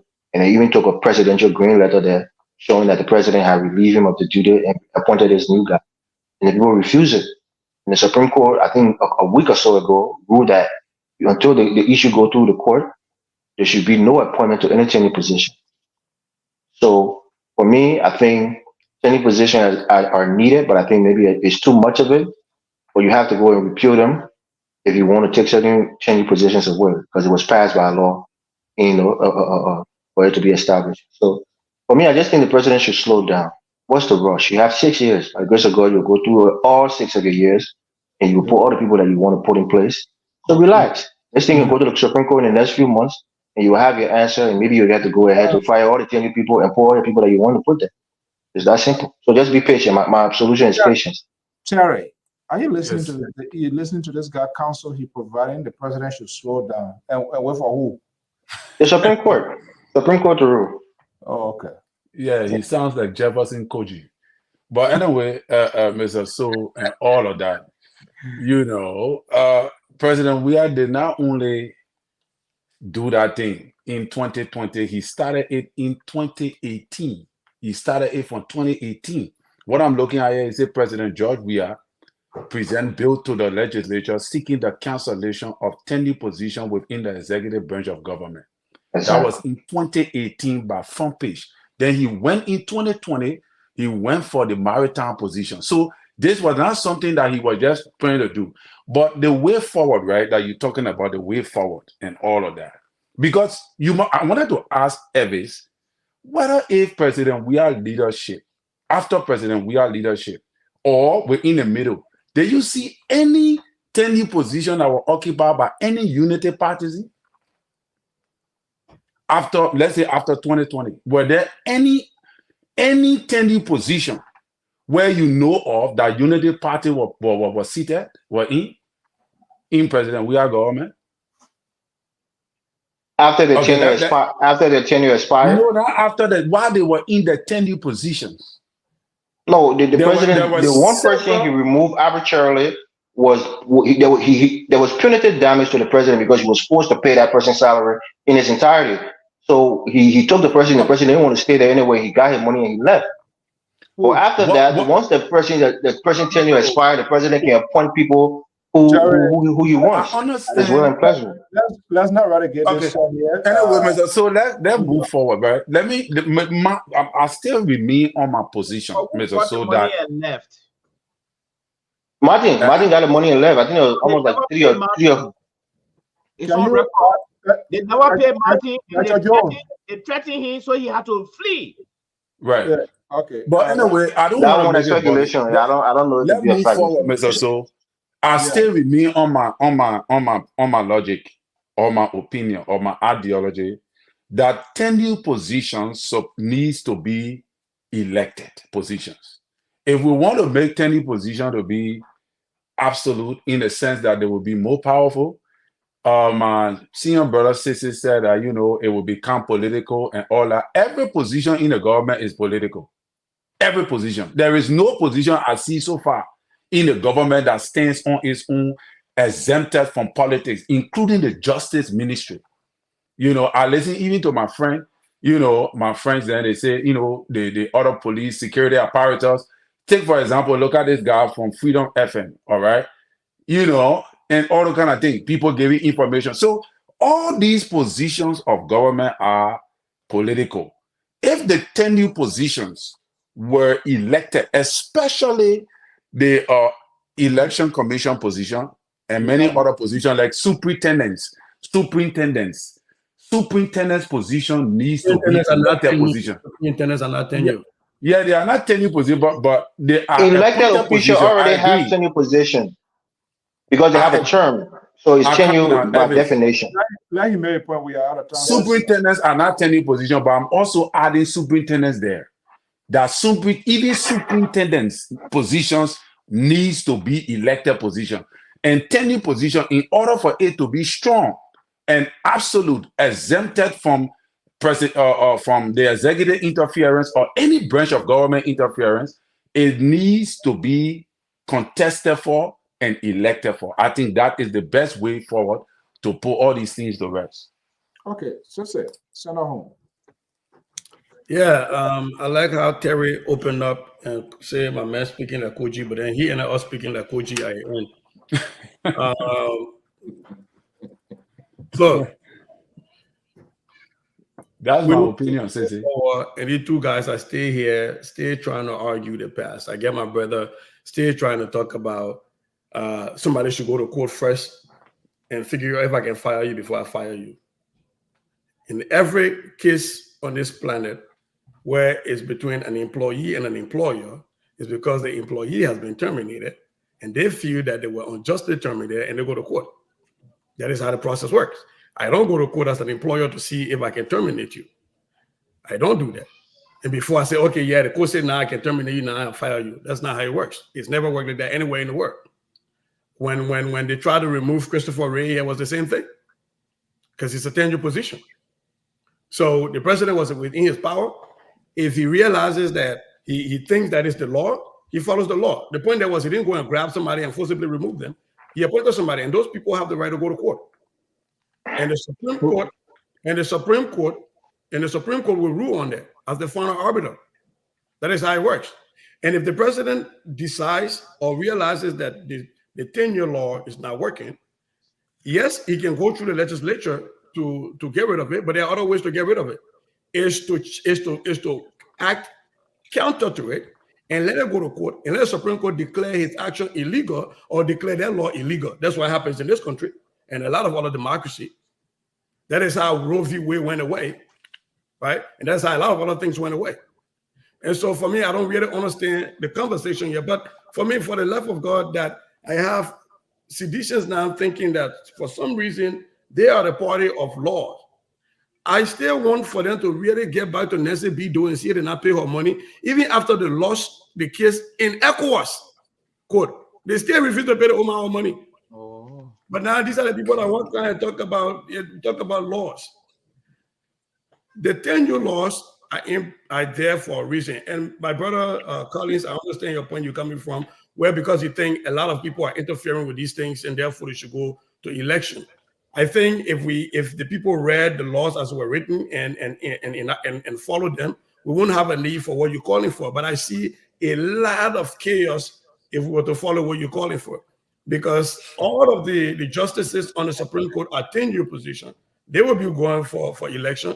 And if I am the Chief Justice elected on the CDC ticket, then I have to make sure that my constituents are always happy with me. Versus if I were appointed by George Weah, a CDC president, but I know that I don't serve, my tenure is not tied to his tenure or to his will and pleasure, then I will go ahead and deliver justice without fear or favor, because I don't have a constituency that I'm looking forward to. If you're telling me that all of these integrated institutions that have been tempered, we should have election, then police director will be having election, will be voting for justice minister, will be voting for internal affairs minister, and when you're voting for the members of the election commission, who will run the election for their eletion? And they choose their own people. They bring in their own people. You see, now here comes the problem, right? And remember that there's going election, people accusing Director Brown Lasana of being in the pocket of the CDC, and there was a whole lot of things people were saying. But why was that? Why is that? Why do you think is that? Listen, because people always have rumors and they're wrong with things. There was but that's because the people felt that because they wanted to discredit the election. They wanted to discredit the election in case President Weah won. They will still say that about you, so that does not change that way. Even if you elected, we say it. So that doesn't change that. The point I'm trying to make here is, what if she had been elected and she were really a sedition elected on the CDC ticket? What if? Or what if she had been elected and she was actually an ANC partisan on the ANC ticket? You think they're 1.5? But she still is. One way or the she still is what? She still is a politician.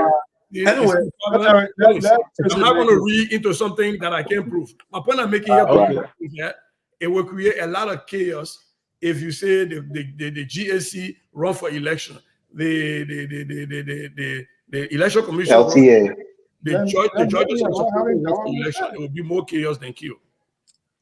Well, Terry, But let's understand one thing before we leave.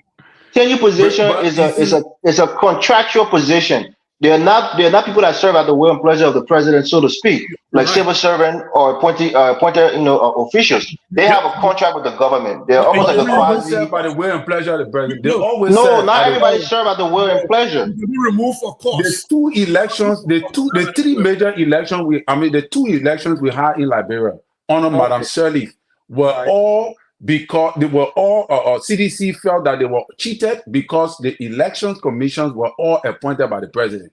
It was never fair. Even this going election, if President Weah had brought in Arnold Nebudisky or whosoever, they are different thing we're talking. It was even clearly revealed to everybody in the country that the president wanted to cheat these elections, and he had the ability to do it. You could even see how they were after ground fumble in many areas.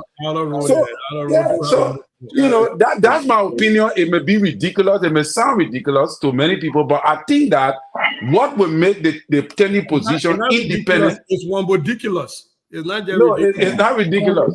It's not ridiculous, Mr. It's you know Okay, guys. Look, we're gonna leave it here until all these people. Anybody your point?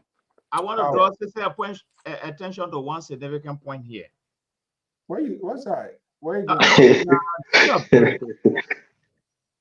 We keep talking about the code. We can't compare America law and order system, judicial system with Liberia.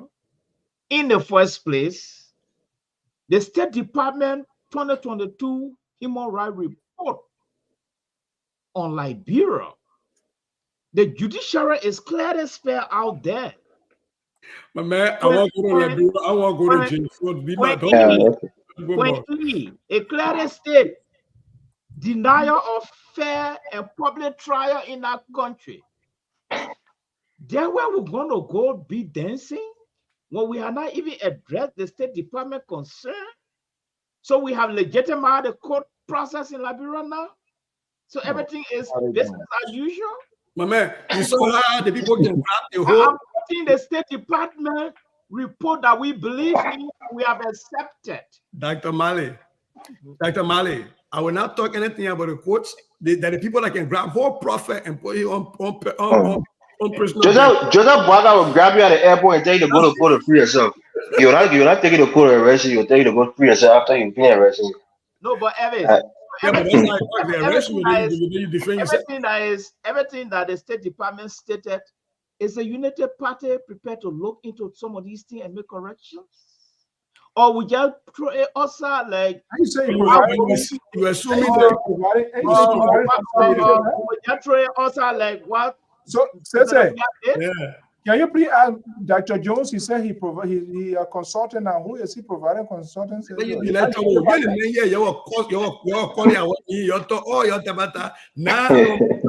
Question. You see how you problem? No, I ask a question. Yeah, no, your question will answer it Sunday. Sister want to ask you a question. I got no question. I hear you. What you said more than 2 after that? Why you get answers about it yourself? The doctor is equipped, but he got a lot of. If we say we are going to throw the paper outside the window like we are did, then it's very surprising. I see more research paper coming up. Mr. Goya, you gotta challenge somebody else to not argue on the tenure position, just like you did it to Professor Zawula. So maybe Saturday I can have your own show to argue on the tenure position. I do one violent show every month. I don't you don't do every day. But Elvis, to be frank with you, you see where in my heart, like you have people. The lower board and the crew board, so when you wear a crew jacket that day, you ready for anybody that come away. So trust me, I trust Sese. If he decided to take on this case, he will be more than the Supreme Court because he forced that puppet to appear here. I'm first time for the moment on Saturday. I watched that show. I had to listen to it. Too much. Elvis here. You know the next thing I want us to form a coalition on is getting these party bosses, these people who elected positions in the Unity Party that are serving in presidential. No, that one will not work, Sissy. It will not work. So say that. Let me finish the thought. I didn't get it. I didn't get the concept. You should Mr. Gold. And you waiting for my pressure, Terry? It will not work. These people who are... It's constitutional. Is what? Constitutional. How to do with the Constitution? I'm not arguing Constitution. Then that one is not going to work. So is Luther Tapper still serving, like the Emotion was say, concomitantly as the chairman of the Unity Party and the LPA chairman? Hold on, let me argue double dipping today, man. Saying doesn't. Why are you asking that question there? Yeah, now your question you want to ask?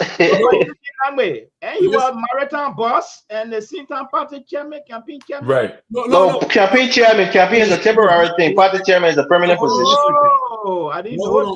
Yo, hold on now. I don't want to my team. We said CDC was not doing good. We kicked them out of office. Yeah. Right. Not for us to kind of do the same thing they were doing. No, not everything CDC was doing that was not good. There you got away with now you know that everything was not good. People they all yeah, but not everything.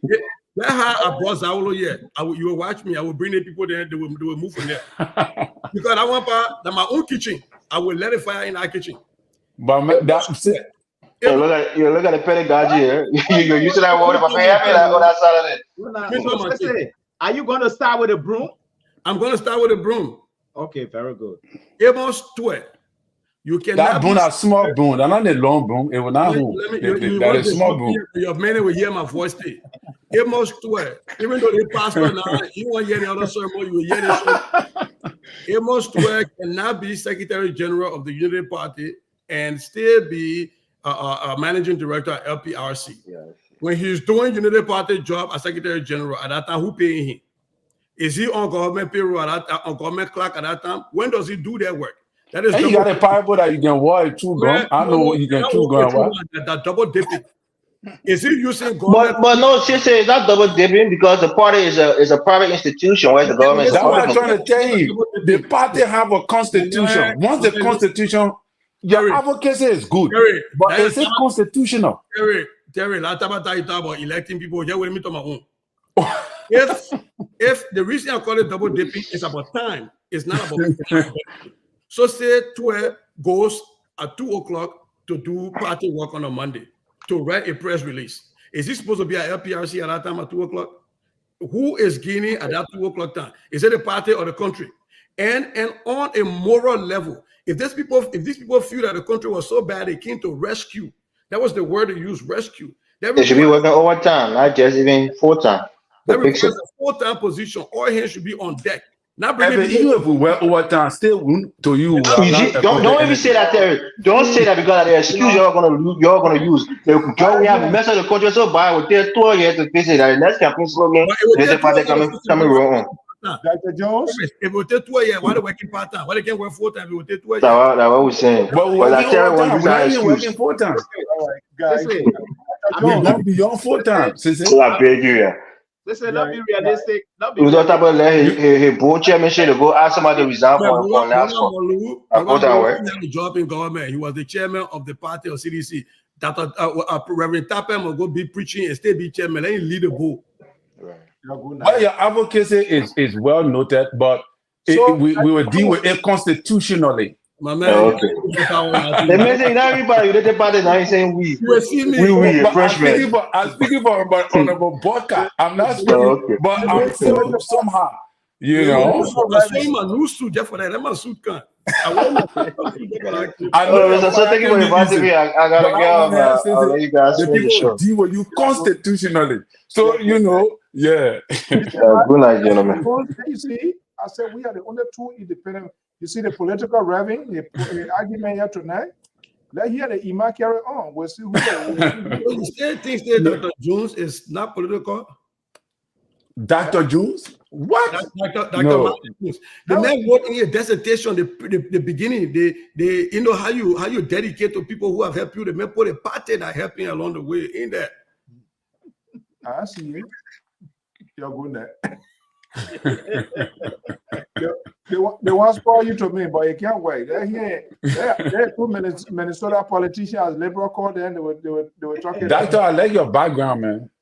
Yeah. Oh yeah, this background, these are some of the outcome of a very advanced consultant. Guys, you're good there. Thank you Thank so you for much. the upgrade. Yeah, thank you. So if you want me to link you, it's just like he's very expensive. I can link you guys. But Okay. call the man and have MCSS small so they can change the language at least.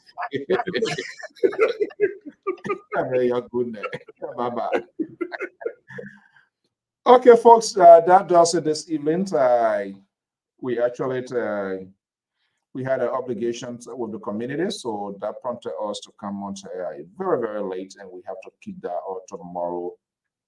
The late Madam Reeves, she will.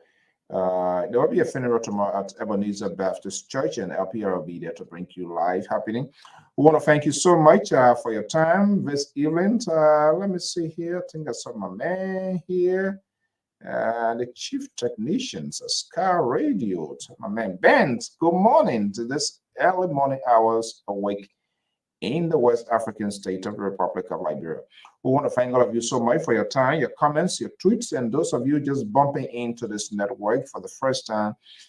You can get us live on Facebook, Twitter, LinkedIn, and YouTube channel as well. Thank you so much. Hey, Fatu, is that clap for me or the clap for Liberal? The Liberal is not here tonight, so I think I have to claim this clap emojis forcibly here for me. It's not for Ben. It's not for Ben. I'm not sure. Maybe I've seen you on this network, but this is the first time we say we highly appreciate your time with us. Hopefully, this will not be the last time. We always accommodate voices, whether you like it, what we say, you agree, you don't agree. You have the right to argue your point as long as it is done in a safe context with intent. We do not leave no voice behind. It's all about Liberia. So all voices matter on this network. Thank you so much. To all our members. We always like to get a feedback. Hey, my man Trocont, how you doing this evening? Thank you so much for always chipping in here with us. Abel, Deconti, Siliki Kamara, thank you so much. Rose Peter, Daka, Rahim Kamara, Benedict Eastman, thank you so much. All of you great people, Susan, Paul, Mama Jones, Daniel, Tamadi, Tracy, you guys are so phenomenal. Do not leave these national conversations with only us and all of these talking heads. All the they're doing, they are paving their way. You must speak for yourself. You can make your own case. You can argue for yourself. Until then, folks, have a pleasant evening by God's willing. We'll see you Sunday for more news and information. Thank you so much. You can drop your comments, your suggestion as to how we can enhance our broadcasting, our conversation as well. And I always say this here. To the female, we have a lot of men here. I think we need to get the house balanced. If you want to be an analyst on this network, just reach out to us. The number is 682-433. It is 02 433-8802, or you can just send message to us. And this lady will be coming on. She based into Europe. She has followed us and she has expressed her interest. The only thing I say, well, get a tasting as well. But we are working on modality. She's going to be joining the group here as well. So if you do also have an interest, let us know, and we're going to have that conversation. Have a pleasant evening, and by God's willing, we'll see you here in the coming days. Yes, Sunday we will be back here by the grace of God for more news, information, and entertainment. Meanwhile, tomorrow, the Bible District Association, tonight is their welcome party. Tomorrow going to be a crazy busy one. In the morning, going to be having a live view from the funeral. And tomorrow, Saturday evenings, summit, Frenchman says samedi soir. Too much of work without a play make Jack a dull boy. So we're going to do some boogie down tomorrow. Public District Development Association's inaugural event. I will catch you. We're going to be bringing some live images. Have a pleasant evening. Bye-bye.